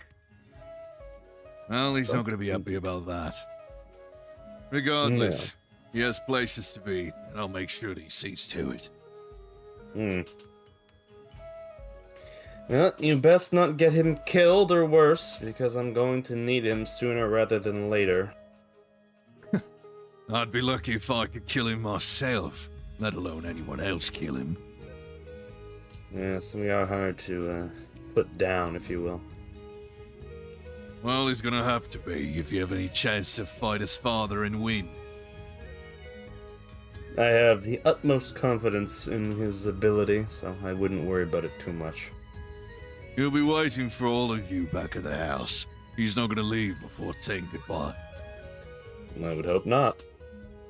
All right, ladies, if you're done with your conversation, it'll be 350 gold for the registration, and because you don't seem to be fairly good at commanding one of these, this is going to be a temporary license. You cause any trouble while in the air or on the ground with this, I'll be revoking it. You understand me, Josiah? You don't have any evidence to the contrary that I'm not an excellent pilot. You, an excellent pilot? Please. My sister's an excellent pilot. I'm an excellent pilot. And I know one from the others when I see him. You're not. Temporary license it will be. 250 gold. Where's on? Can I try and persuade him that he's wrong? Can I can attempt logic to. my way out of this? Okay, logic it. I'm not gonna have you roll for it. There is literally zero evidence that has been presented that I am not a capable pilot. And considering my age and experience in these matters, especially in military affairs, I don't believe that this sudden temporary licensing is a fair assessment to my skill. Roll a deception for me. Oh, the good thing I'm good at. Yippee. What should be like a 2? It's actually going to be a 23. Okay. Tell you what, I'll knock out some money out of the license. It'll still be temporary. I'm willing to pay full price for this, but I'm more just insulted at the insinuation that I'm not capable of handling it, considering that I stole it from, well, this fine gentleman right here and his crew. Not that he was the leader to insinuate that. He was quite willing to not fight for someone who was dead. 200, and that's your final offer. I've told you this isn't about the money. Well, it better be about the money or I'm rescinding it, Saltbrook. I don't like you. You forgot that part. I don't like I've you. never met you in my life. Yes, but you're a warden, and all the wardens have been pain in my arse on the day they were born. Save for Ethel, she's older than I am, and she's still a pain in my arse. So you're telling me that you don't like the port being used now that we have trade coming in? But you wardens are all the same. Maybe, but you have an undue reason to dislike us, and I don't see a reason for you to be biased against me when all I'm simply doing is helping you. Helping me? How exactly are you helping me, Saltbrook? I want to hear this one. I don't know, have you noticed that less of your people are dying because of the apothecary that we built? Are you noticing the increase of trade, the relevance of the town, the people coming in, the new Have you recruitment noticed the people? increased patrols that we have to put out because of the trade that you've brought in? Have you noticed the increase of crime? Have you noticed the increase of murders in the town? Sure, the apothecary can handle it. However, me and my men are struggling to keep up with the influx of immigrants that you're bringing into the town. Now, I don't mind immigrants. They're good for trade. They're good for the people of this town. Problem is, they bring crime. You wouldn't have the amount of people you'd need to handle anything in the first place if not for the trade. And we were doing just fine. You were on a crash course to economic ruin and abandonment in 20 years. We were You'd be doing out of a fine job in for a month. 50. We were doing fine for 50. That's You wonderful. taking it or not? Frankly, I don't appreciate this from a man who's supposed to be captain of the guard, and you can't show the fellow respect for that. I don't care.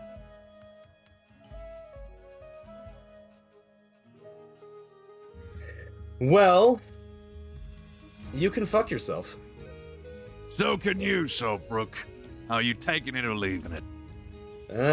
You know? No. I'm not paying 200 gold for your shit institution. Sure. Figure it out with the Federation Air Force when you see them. I'm sure they'll be glad to have some reinforcements instead of sitting in the walls, Mr. Captain, my captain. Right. A pirate ship with no papers. They're gonna love it. Good luck, Saltbrook. Go cast your spell somewhere else. Gotta be a way to spite him.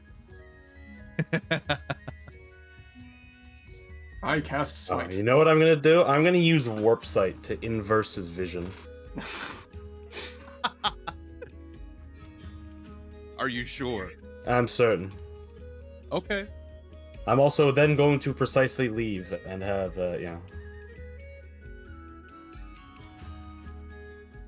As you cast in warp sight on him, he just sort of sits there and, rubs the bridge of his nose. Just keep it together, Ike. Just keep it together. Not worth it. Mama. And as I leave, the Warp Sight will wear off because I don't feel like being that much of a dick. Yeah. You could swear that he was essentially repeating, like, self-help mantras to you. I just got to count to 10. I mean, if he did try to fight me, it's just... Oh, look, dimensional door. Bye. And then all of Wyndburgh would be attacking you. I don't think much of Wyndburgh would be attacking me. Okay. The guard, sure. Do you think the captain of the guard does like relaxing yoga on weekends just to help with his anger issues?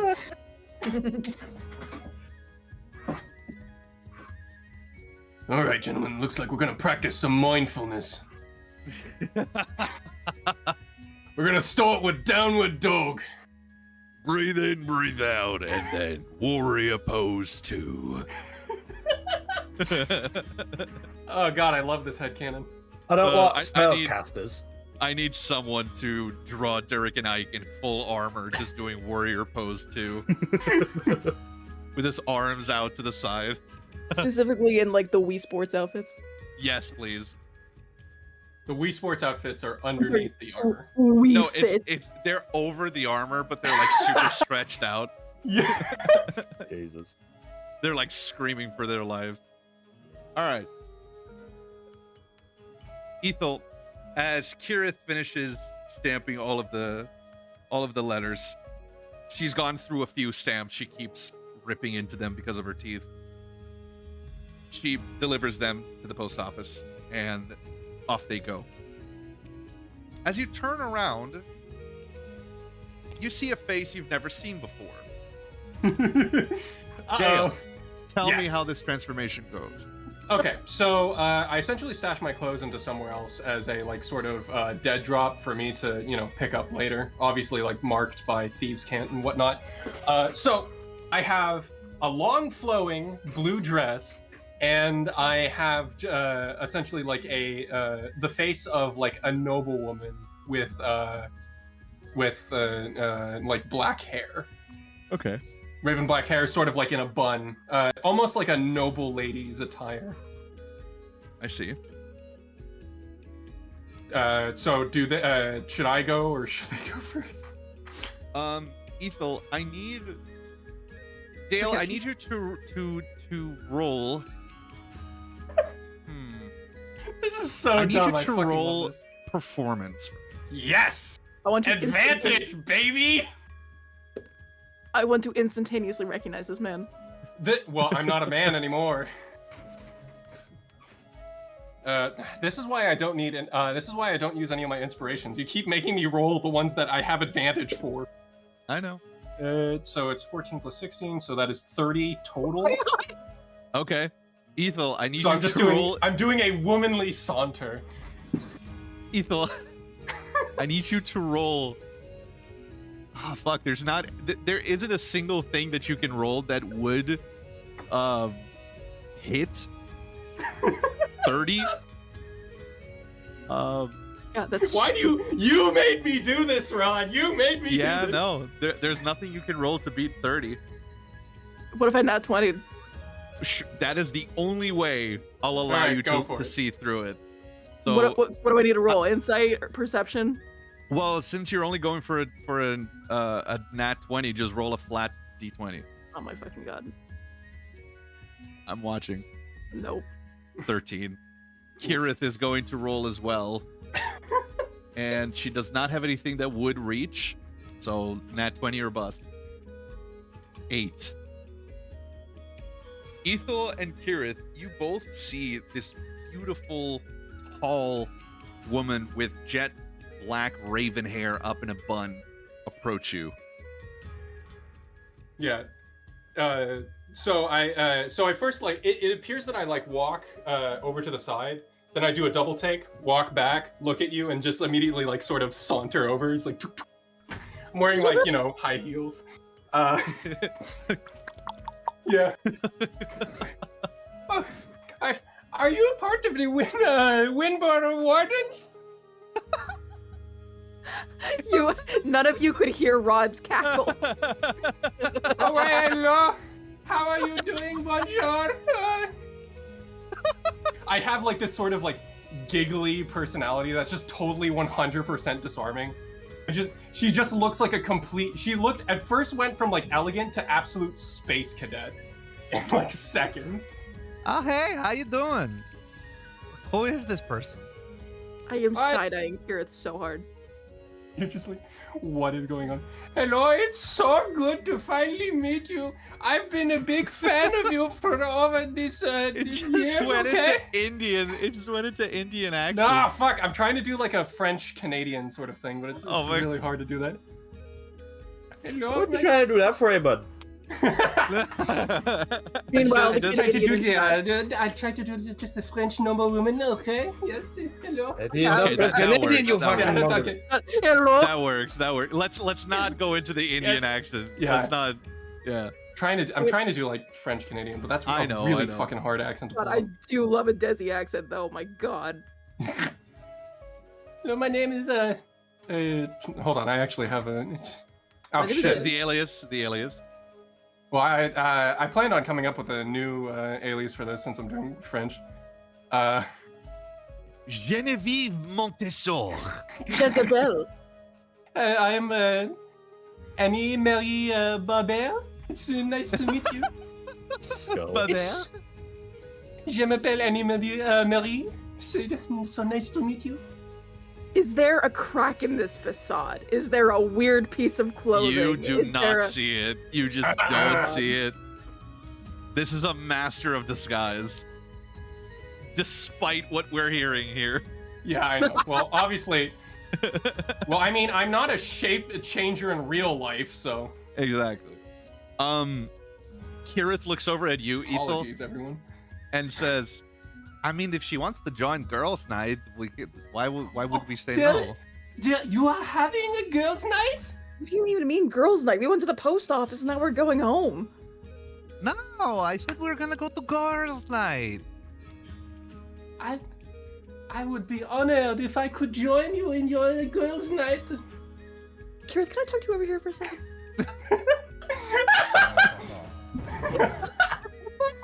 Oh Put god, inspiration on your page, please. again? Both of you. I'm full. Damn it. Oh my god.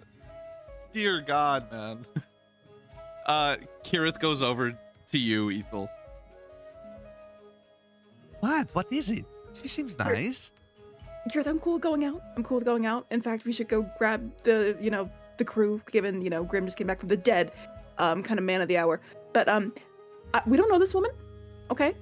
We don't know this woman. So maybe, have a little pensiveness, yeah? But how bad could it be? She's clearly a fan. Yeah, I'm just holding out a piece of paper. It's like, excuse me, I was wondering if I could also have an autograph. Come on, you've never signed an autograph before. Wouldn't that be nice? I don't do this to sign autographs. I know you don't, but it is a perk, you know? Listen, just humor her. Just a little bit. Okay, convince me you're a fan. Ooh. Well, Rod, I am not going to help you here. Yeah, no, I was wondering if I could use history to sort of recount the Wyndburgh Wardens. I will not allow it. In fact. Get. Because me as a Ethel, go ahead and ask a question. fuck. I don't actually know. I just joined. This is a new player trap.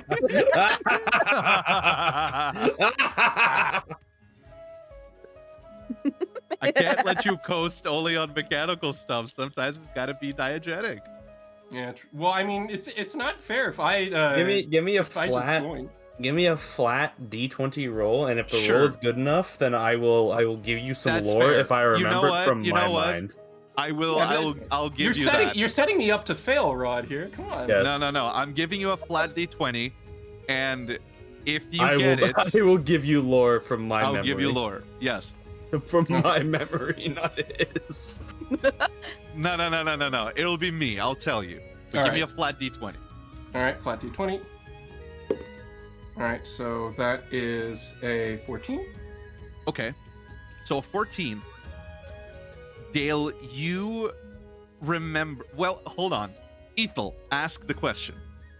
Yeah, obviously that have to follow. Several months ago, a ship mysteriously hovered over Wyndburgh. Who and what was in that ship? All right, and Rod. Here's the thing. No one knew. No one was up there except for the wardens. Yeah. The story Okay. was not shared around. Oh, is that a dick thing to ask? I would It's have. a good well, I trick. mean, It's a good so trap. It's a trick question. It's a trick question. Yeah, that's okay. So Dale, you would know that no one talks about who was in it. All you know is that the wardens went up, and then they came down, and then the cloud disappeared. Okay, so I'm just gonna have like sort of like a frump expression of like her like really trying her best to think, and it's like, but I don't know. You just went up into the sky, the wardens, yeah? Turn German. How am I supposed? Yeah, I know. A real master of disguise we got I here. know. I'm sorry. I'm fucking trying. God damn No, it. dude, I'm sorry. I It's don't mean to good. give you a hard time. I am genuinely like, this is so fun. Oh Yeah. my I god. had. I need to go back into the French. Let me just say floor. Ethel, I floor back. Ethel, Wait, if I the- may, just real quick. her, If I what had she a just nickel, said. Yeah. just give me 10 seconds of your time. I'm begging. If I had a nickel for every time someone had a French accent in this fantasy setting, I would have 2 nickels, which isn't a lot, but it's weird that it's happened twice. I come from the mystical land of Le Guépéry. No, I. My name kidding, is that's a joke. Jacques de Oberhabe. I am from Le Fiche Chocolat Echelès in Paris. Les And fishes- I have come here. I am from 11 Yarcy. I am from the 11th Regiment de Callahan, and I have Okay, come okay, to guys. speak to your women. Guys, okay. Ethel, that Yep. response is not bad. That's the thing. She's not wrong. Yeah.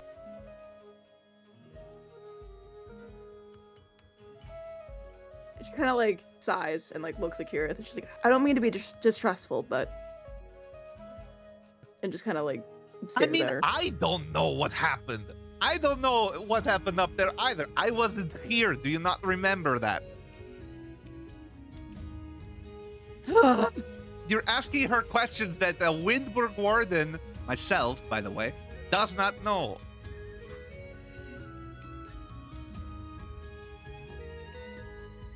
I sigh, I pinch my nose. Perhaps, She does perhaps that a maybe you lot. can give me an easier question for someone as simple as me. Different style of question, but Well, like yeah. someone from Wyndburgh, I feel would absolutely know this. Okay. What year was the town founded? Oh, All right, rolling a flat 20. that is part of the lore. Wait, wouldn't that be common knowledge? Yes I and will- no. I mean, straight up, it's very public knowledge. Yes, but so is, let's say, like, the founding year of my college. That's like a normal trivia question, and not everyone knows the answer. You know what I mean? I'll allow you, Dale, for this one. I'll allow you to roll history with All your right, bonus. I'll use an inspiration point since I'm like overflowing with those. Is it possible for me to use my extra inspiration point? No, you can No, No, reroll one I'm thing joking. once. I'm joking. Yeah, I'll I or ate I'll it just and use got hungry. I'm sorry. I'll though. just use that as a inspiration for advantage. So Okay. do. So I got a 17. 17 plus 10, so 27. Okay. You know that the date of the founding is 1295 DR. All right, so I'll just relay that and not use the ridiculous accent to not embarrass myself any further. He's like that's the easy one. She's not wrong. But also, I didn't know that, so that's pretty cool. Okay, no. So with that, I'm gonna play a little bit of a manipulation game. It's like, I can see you're very busy and you don't want to have someone like me around. So I'm sorry for wasting your time. Oh my god. Ethel, I need you to roll.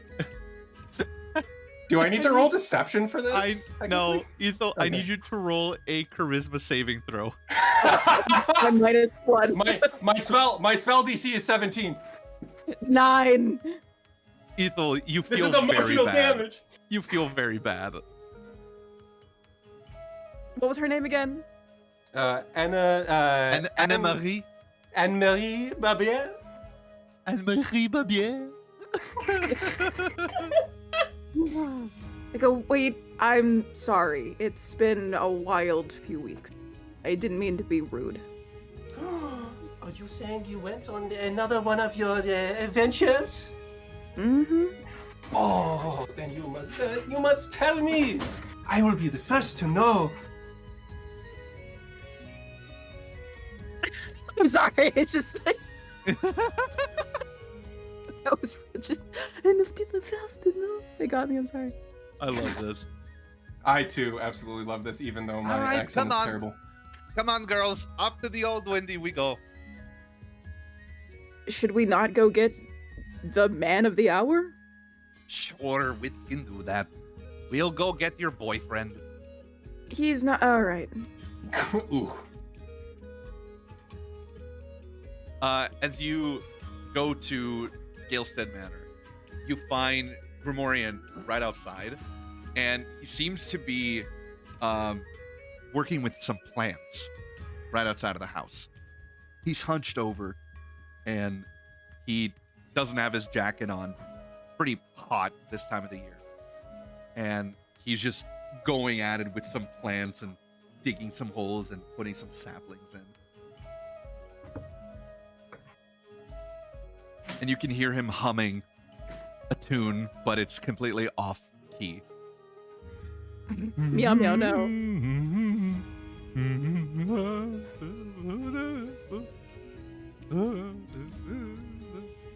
Stop making him adorable.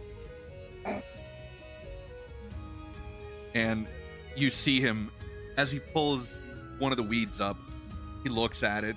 He pulls out a small little piece of charcoal from his pocket and opens his little notebook, and he's scribbling on it.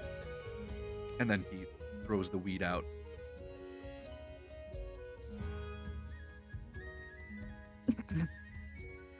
I will yell softly to him.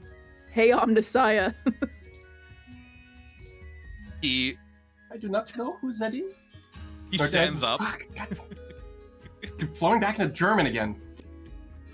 He stands up, and he's like, "Yes, no, I mean, it's not my name, Ethel. You know this.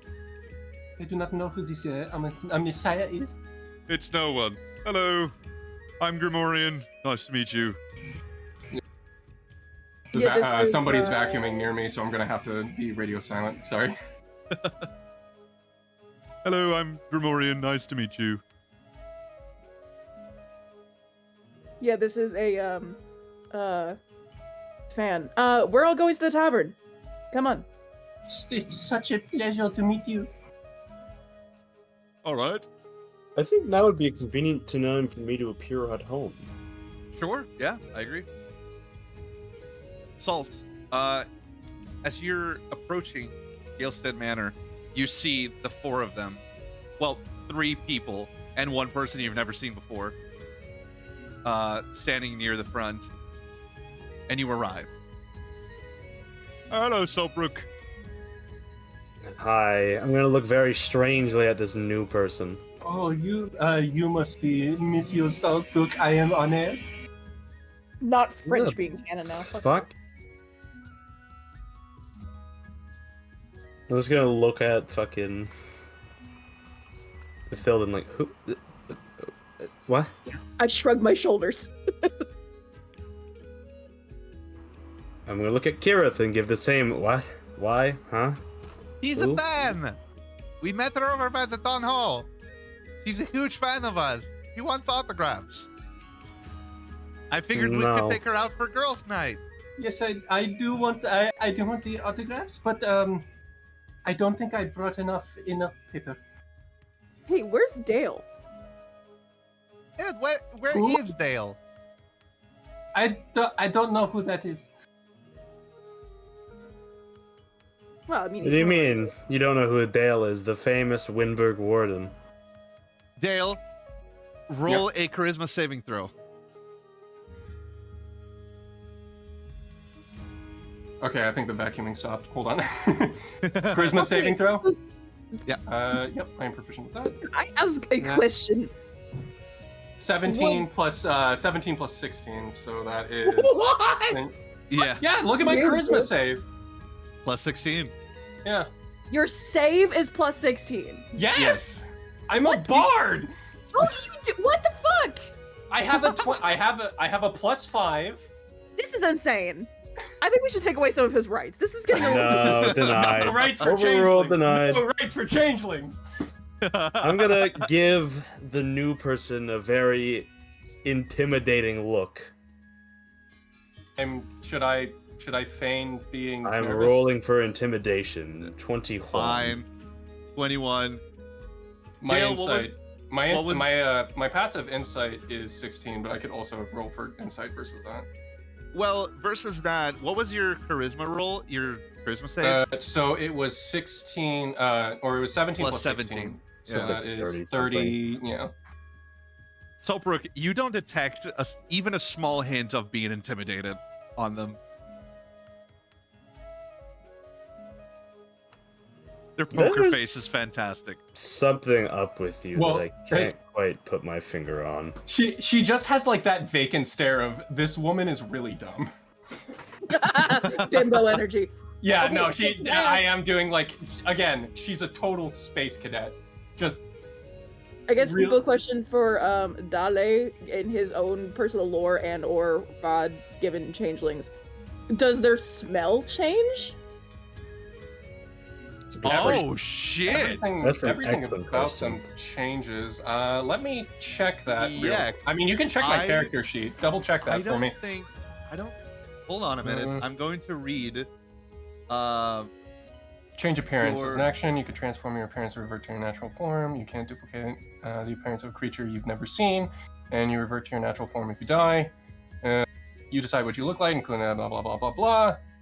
You can make yourself appear height, as a member weight, of another race. facial features, sound of your voice, coloration, hair length, sex, and any other distinguishing characteristics. I think smell. That would be a I distinguishing don't- characteristic. Well, but here's the thing. It's physical. I Yeah. don't think smell is included here.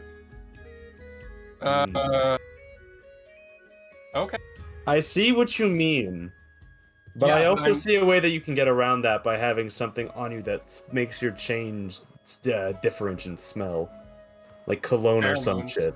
It could be Yeah. natural changing pheromone. I don't know. Uh, Okay. Yeah. If we want to I'm go going by to say, smell. I'm going to say that the smell does not change. However, I'm wearing clothes that you've never seen before, True. Hmm. so keep that in mind. So my smell would be different, albeit masked, maybe. I want to get up in your shit and smell you. What? No, whoa! What is that? This invades. You're invading personal space. If I Kale? club you over the head and put you to a meat grinder, you're gonna What? Hey. Wow. No, I'm you not guys- gonna say you guys are that. but Fucking paranoid, Jesus. with good reason. True. Ethel, I need from you. Mm-hmm. Huh. Yeah. So if I go ahead. I need perception from you with advantage. Okay. Okay, first one was a 25. Yeah, 25. Okay. 25. Dale, Mhm. I'm gonna need from you deception. Okay. I like Sure. this. Okay. Well, with advantage. Here we go. Yeah. Well, fuck you with your 30s and your fucking Yeah. ugh. So, first one was a 2, second one was a 12, so that is 32. 32. What the actual fuck is wrong with you? No. What's your fucking character sheet look like? Look I at the don't character understand. sheet. It's right there. Plus You don't 20 to understand. deception. How do you people get these fucking stats? This I'm is an absolutely actor. Because they're a bard. That is their I'm a specialty. bard. I'm a bard. I have the Skill actor sheet, and checks. I'm a changeling. This is like Yes. literally my bread and butter. Yeah. Deception is literally the best thing they can do. you want to piss and shit. Anyway, Roll to piss and shit. I have some strictly on the books Wyndburgh only information I have to share with the group. Oh, that's okay. I can close my eyes and clasp my ears. No, I need you to wait by the door. We'll come get you later, but I need to discuss this with the team. Okay, I like waiting. That's my favorite thing. What are you doing now? Whimsical. Oh. I don't know. Sorry, let Again, me- I'm very tired. I'm starting to lose my accent. Fuck me. Listen. We're giving you shit, but we love it. We all love it. Every second of it. Just to make sure that you know this. Okay, so can I wait near the door and can I eavesdrop? I will be looking for eavesdroppers. How because can it's- you be? Okay, you know what? Fine. What do you mean? How can I said this is official business? I'm gonna be paranoid. I'm not Alright, just gonna be fine. like, oh yes. Dale, woman." roll for stealth. Okay. Homie, what languages do you speak? Stealth. I speak Common, Draconic, Elvish, Infernal, Sylvian, things can't. Oh my god. Yeah. Also, I can learn new language 2 times. The twice only as fast. language you could speak this in that they wouldn't understand would be deep speech. But how Actually, would you know? how many would of you know what? deep speech? How would you know what Annie Marie can or cannot speak? Because you obviously speak common, right? Yes, Yeah. and very bad French, apparently. And very bad French. So, in that sense, considering you are suspiciously not suspicious, precautions are required. You're too normal. Check your fucking normal pills! Yeah, but Ithilden doesn't speak deep speech. I don't. I was really hoping you Neither does Kirith. Skull emoji. Skull Neither emoji. does Grimorian. Skull emoji. Dale, roll stealth for me. Okay, I will roll stealth. Not an advantage this time. So Yeah, but you have a plus 16. yes. So 15 plus 16, so that is 20. I can't even cast comprehend languages on someone else. Saltbrook, your passive perception is 16. If you want to roll for perception, you have a plus 6 to it. Perception? I Yeah. bet. How much did you get, Dale? 29. 29. Unless you get that 20. Well, you know what? I got a 21. I'm gonna use something here. It's a long shot and it hasn't worked before. Dark One's own luck to add 1d20 to my roll. Or Oh sorry, my God. 1d10. Okay. Yeah, Alright. you have a shot. We have a You have a shot. Okay, shot. let's do it. Do it. It's gonna be a 9. I'm gonna get 30. Oh my God. You could swear that you feel someone watching, but as you look over to Anne Marie, she's very clearly like Blair Witching at the door. She's just like standing facing the door completely. No, I'm doing like the fan thing where I'm just like putting my face like on the window. It's like very excited. Looking inside. Yeah, no. What I'm doing is pretending like, fangirl stuff. So I'm just like looking over and like listening in, like giggling a little bit, like What is happening? I don't know. It's the Oblivion So- adoring fan. Yes. Oh my god. Yeah. By Considering I pirates, can you. feel that somebody's listening to me, I'm just gonna be like, guys, come on. I gotta go inside real quick. Can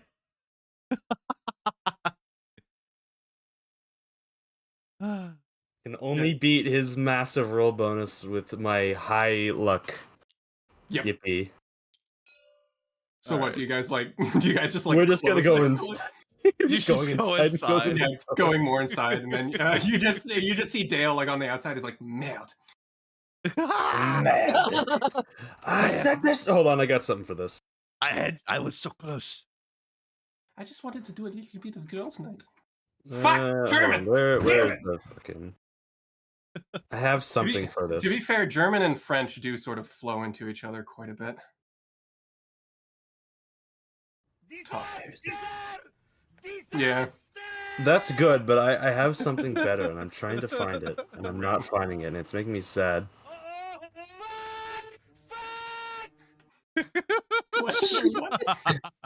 That's a French guy from Foxhole screaming. I can tell because of the fucking crickets. Yep. All right. Dale, would you like to revert to your normal form? Well, yeah, but I probably need to get some more better clothes. Or better yet, I could just go invisible, grab my spare clothes from my chest, and then go back. You could just Yeah, go you know what? Screw it. I'll just cast greater invisibility. Fuck it. All right. I'm not even gonna try to roll for it.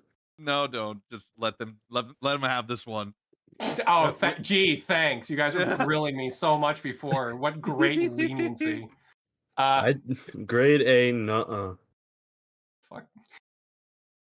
All right, so greater invisibility, move in, and then sort of just get some spare clothes and also a ebony mask.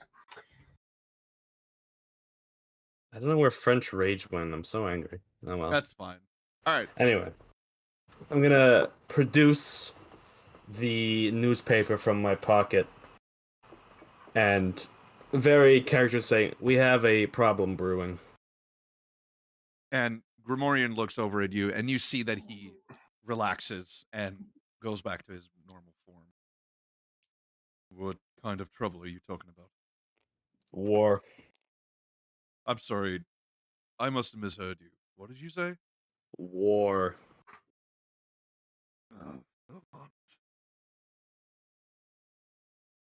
Yes. According to this edition, which I frankly can see too much bias in to fully take its word on, Coalition, Sylvanian, and Federation forces have clashed at a town called Hellgate Dell. And a flank made by Sylvanian forces has been starting a slaughter of civilians, though frankly I don't quite trust the veracity that the Faerun Deliverer puts into it. I'm gonna hand the note around the class, essentially. You look at the paper and read. Ethel, you you take the You newspaper. wink it. Yeah. As you do, Ethel, you read, and it very clearly incriminates Sylvanian forces. Give me the TLDR real quick. Sylvanian forces have gone onto a flank into Federation territory, I believe in the north, and the newspaper is claiming that they have been wholesale slaughtering civilians alongside of Coalition forces. It also claims that they have taken the side of the Coalition against the Federation.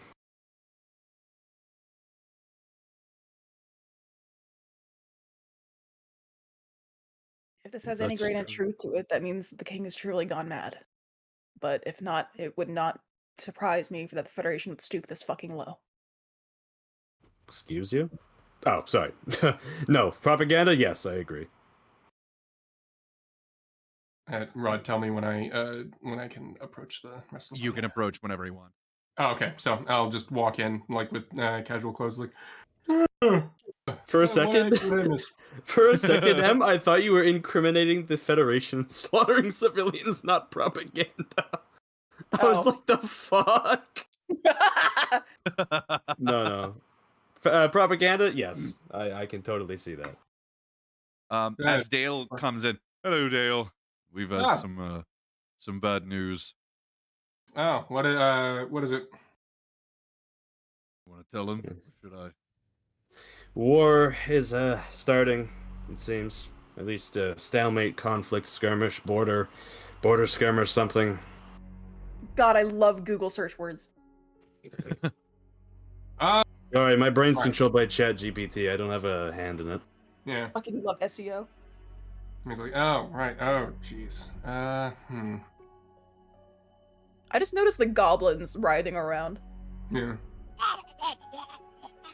Well, knowing how tensions were, it was going to happen eventually. Although I thought we had a little bit more time. Rod is making noises from the living room, but once again, we cannot hear them. There we I do have some feelers set in place, so I could try and contact them to see how valid these claims are. That would be appreciated, because if the reality is wholesale slaughter of civilians, then I think it's time that we need to do something. That'd be a good idea. Any major hold you have along the border. Sylvania as well. Ooh, okay, that'll be 1,000 gold. Get out of my house. Kidding, I'm kidding. Oh, Dale, your jokes are very funny. He's very Yes. funny, isn't he? I And stare at Grim with such contempt. He looks over at you, Ethel. Big smile on his face. Oh, I'm sorry. Yes, it's a very, very delicate situation.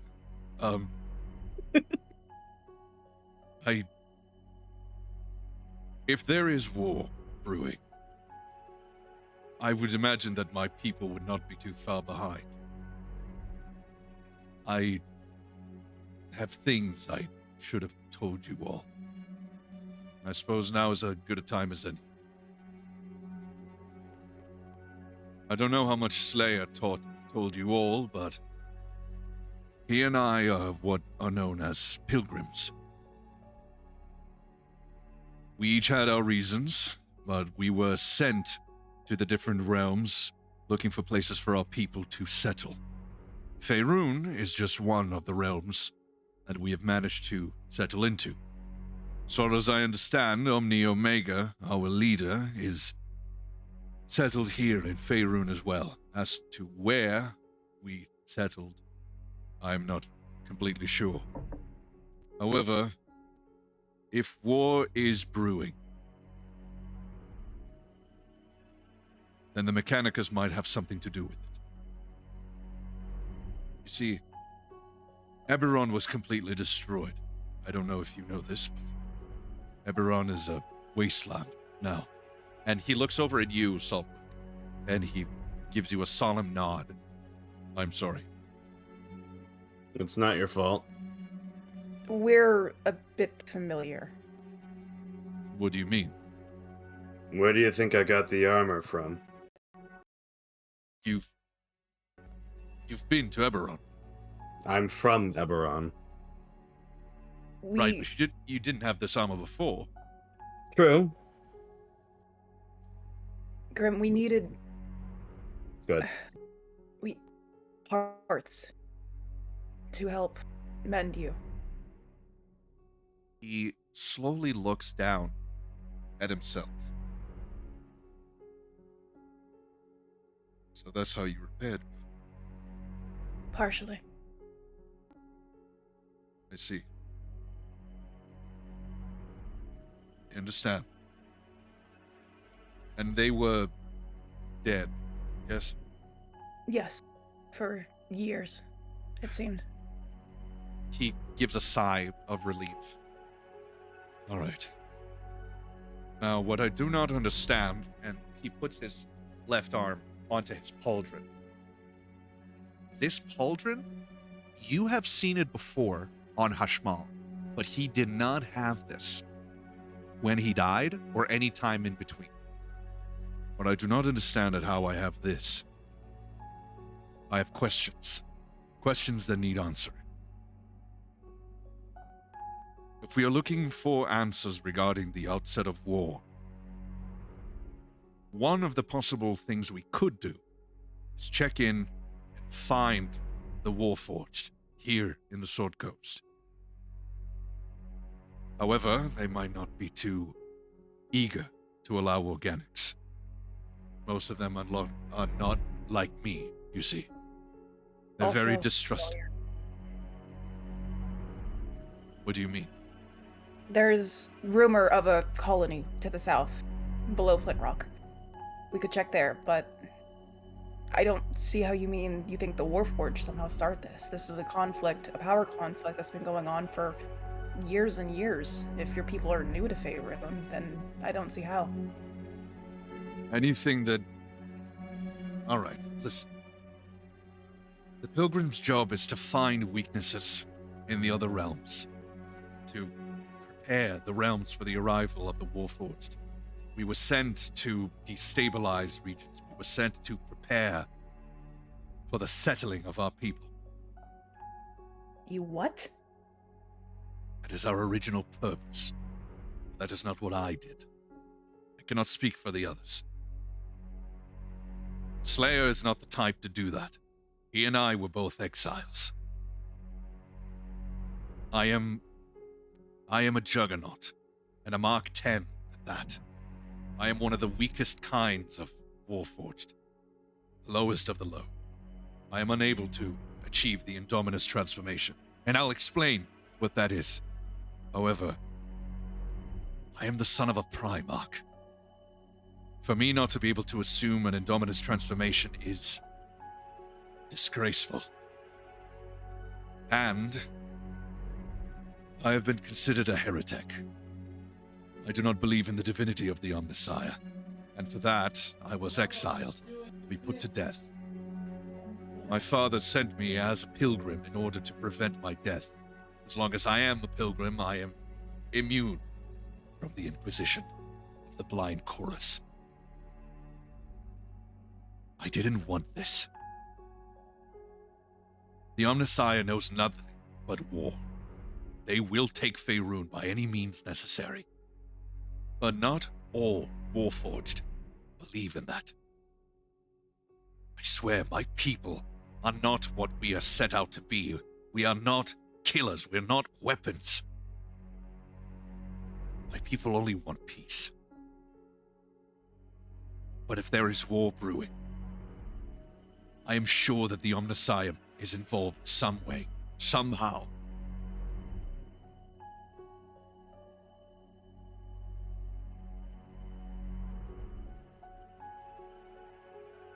There is also checking in with the other factions. Asking the Coalition, asking Sylvania, asking the Federation. Trying to go from there. But Saltbrook is right. If innocents are dying, we have to do something.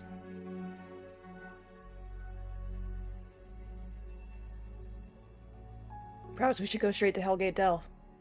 Get word of confirmation from the civilians that survived. Or witnessed it. It is a front line, so we should expect some resistance. Why? We're civilians. We're not civilians if we enter Hellgate Dell anymore. Are we contracted by any military?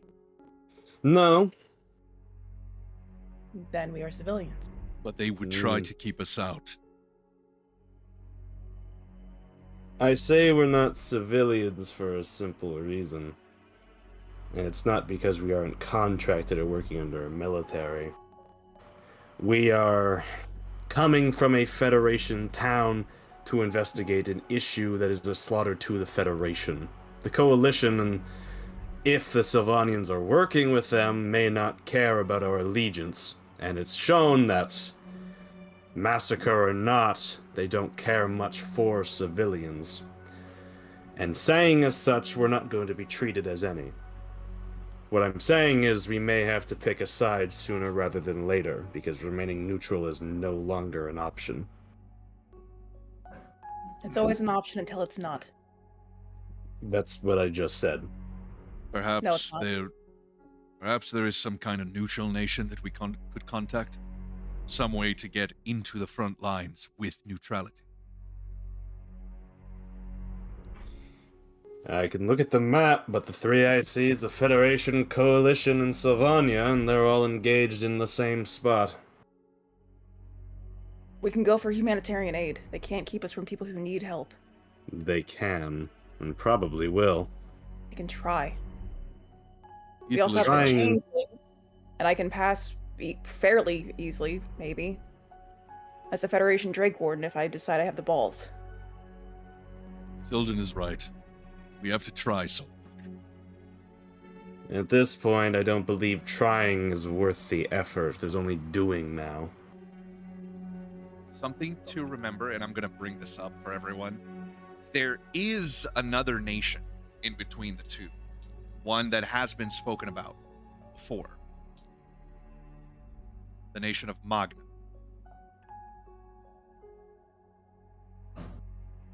Right here. Someone needs some brushes. Yes. Sorry, there's a lot of shouting going on. Right. But I guess like It's okay. It's a nation in between both sides. we can go for the nation of cleaning brushes. So yeah, Dale will just sort of point at the map and is like, what about here? Sulbrook. Actually, no. Ethel, give me history. Sure, and then I kind of want to do something. Okay. Well, 17 before you- on the history. No, Okay. 17 on the history. 17. Ethel, you have heard tales of a nation, the Regnum of Magna, that changed its name to the Republic of Magna. And this nation is known for being essentially a utopia, a place where no money exists, a place where all people are equal, a place where no one has to work in jobs that they are not passionate about. Communist utopia. And you know that this nation has long been neutral in any disputes that the Sword Coast had before the formation of the Federation. They have a history of being of providing humanitarian aid for any that need it. Their doctors are known to be some of the best in the world. Their healers are unmatched.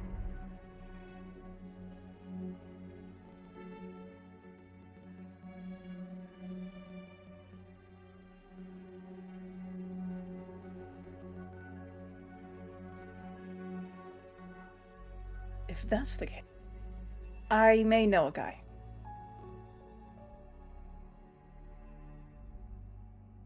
Rodrigo. I am pulling. I may okay. know it. You know a guy. In fact, you know a woman. Yes, I do, and I have a thing. Okay. Tell me. We defected from the Legion together. Okay. That's my only lore. I'm coming up with this literally immediately. I love it. I know a guy. It's a woman. In fact, it's Marianne Birard. Oh my fucking god. Marianne? What is She's been real their the whole name? time. Yeah. What's their name? That's a great question. Name generator? Actually, no, I have several written down for cases like this. Give me a sec. Okay. Pog. I literally have a notes app filled with names that I want to use in stories someday.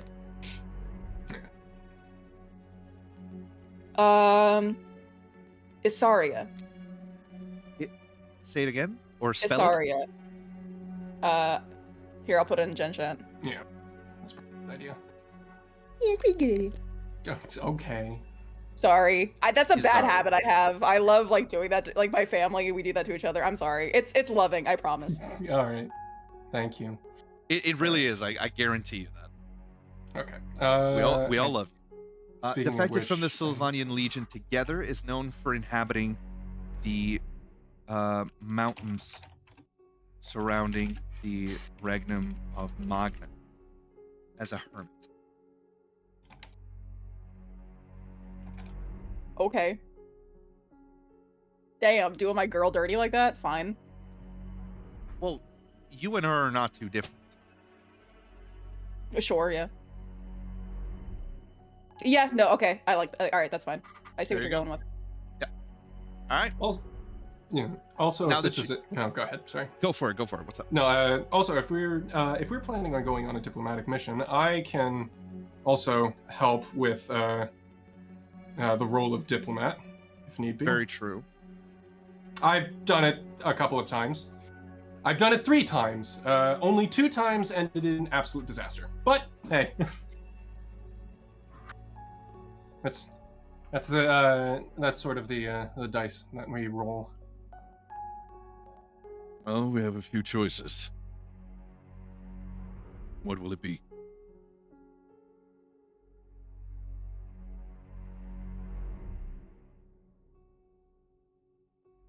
As much as I hate to admit it, Salt has points.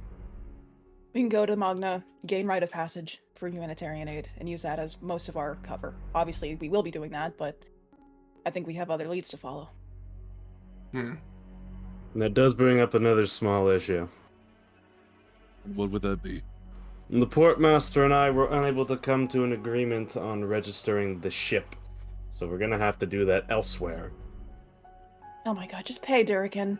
It's not so much so that I was unwilling to pay, it was more so that he was rather insulting.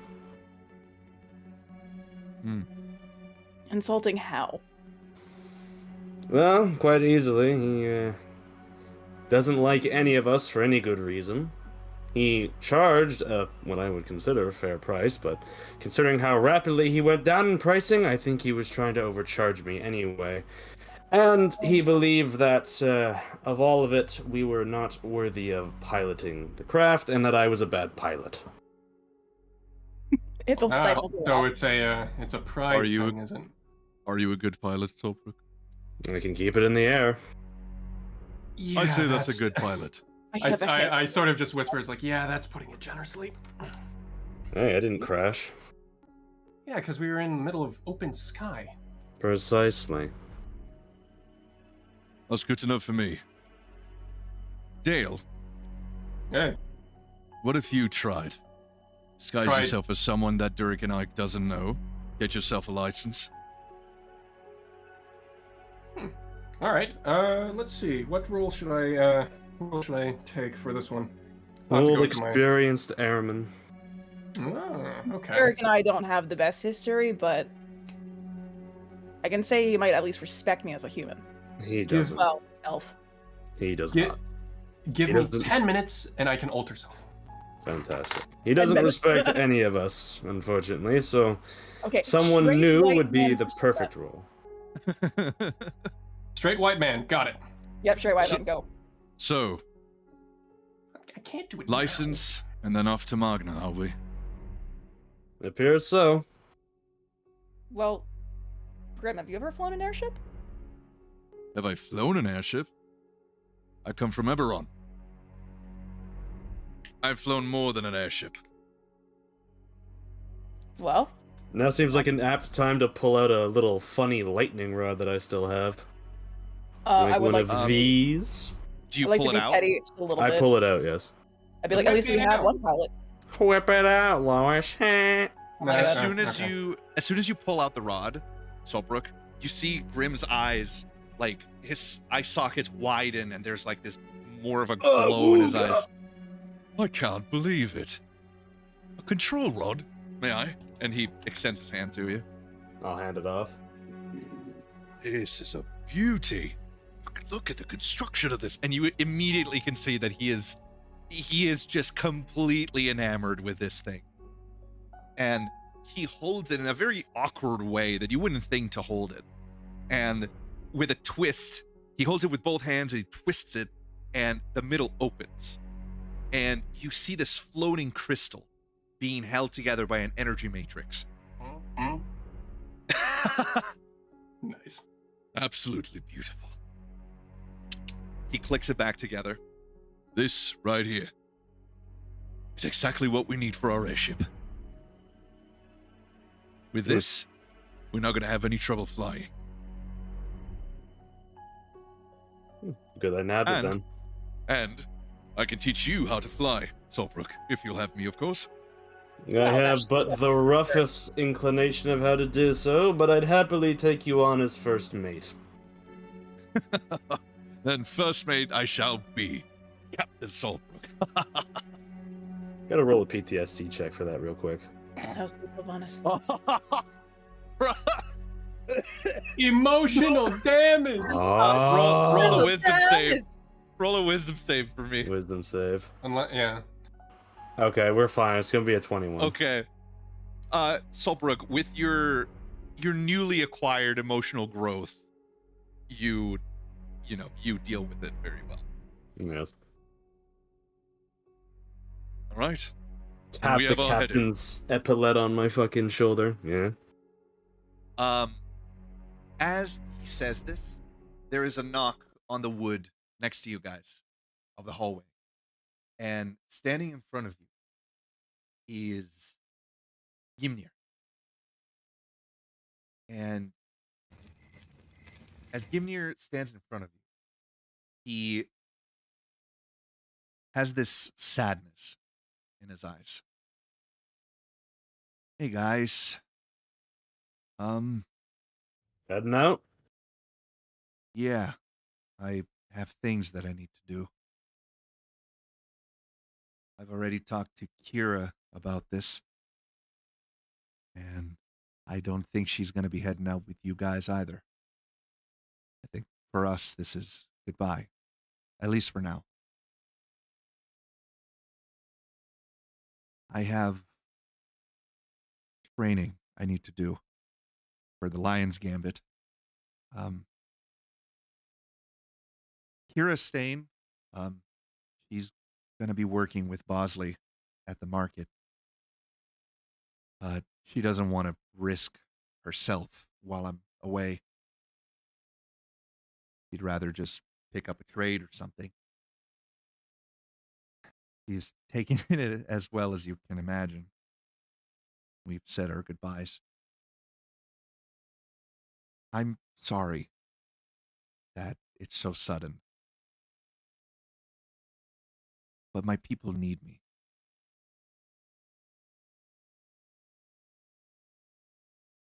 A wise man told me, Gimnir, that everyone has a path, and today you must follow yours. Thank you, I Saltbrook. wish to ruffle the fur atop his head with a hand. I'm proud Thank to you, hear it. Milo. I've known you I- since you were a cub. You're gonna do good things. Thank you. I'll just, extend my hand to do just like sort of a manly grasp. And she's like, look at me. Knock him dead. I will. Thank you, Dale. Grim, I know we've just, you've just come back. Be safe. I know this is something you must do. I know how it is with family. Be safe. Yeah. I don't think I should keep this. And he reaches out with the God Steel barrier. You're good at protecting people. Keep it for me for a while, will you? Oh, sure. Yeah, of course. I'll keep it safe. Are you sure that this would be much better served with you? Not really. I'm going to be by myself, if you count Yale. And I need to learn to be strong on my own. Without this. That's what you prefer. I understand. It'll be good. I'll come back for it when I'm stronger. All right? Whatever you decide. And he gives away the God Steel barrier. And he walks over to you, Saltbrook.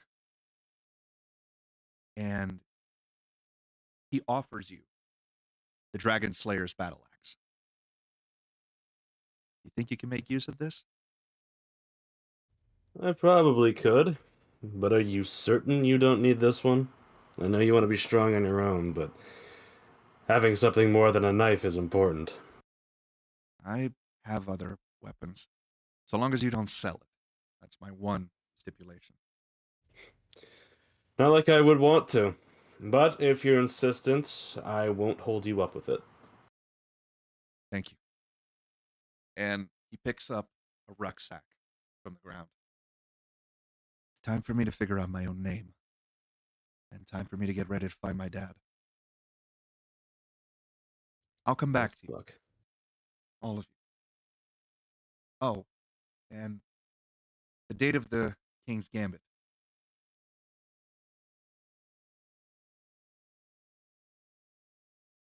Let me see it quick. I have the exact date. I do. King's Gambit, the Lion's Gambit will be on the 1st of Hammer, 1496, next year. That's the first day of the year. But if you can, and you manage to find us, I'll try to send letters as to where the clan is headed. But if you could be there, I'd really appreciate it. We'll certainly try. Thank you. I'm sorry, that was a really funny answer.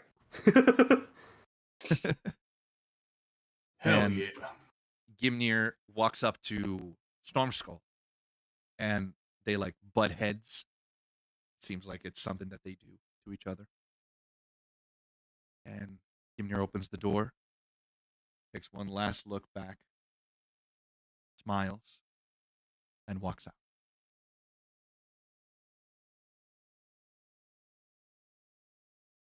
You hear on the ground the tippy tappies of feet. Uncle Gimnir!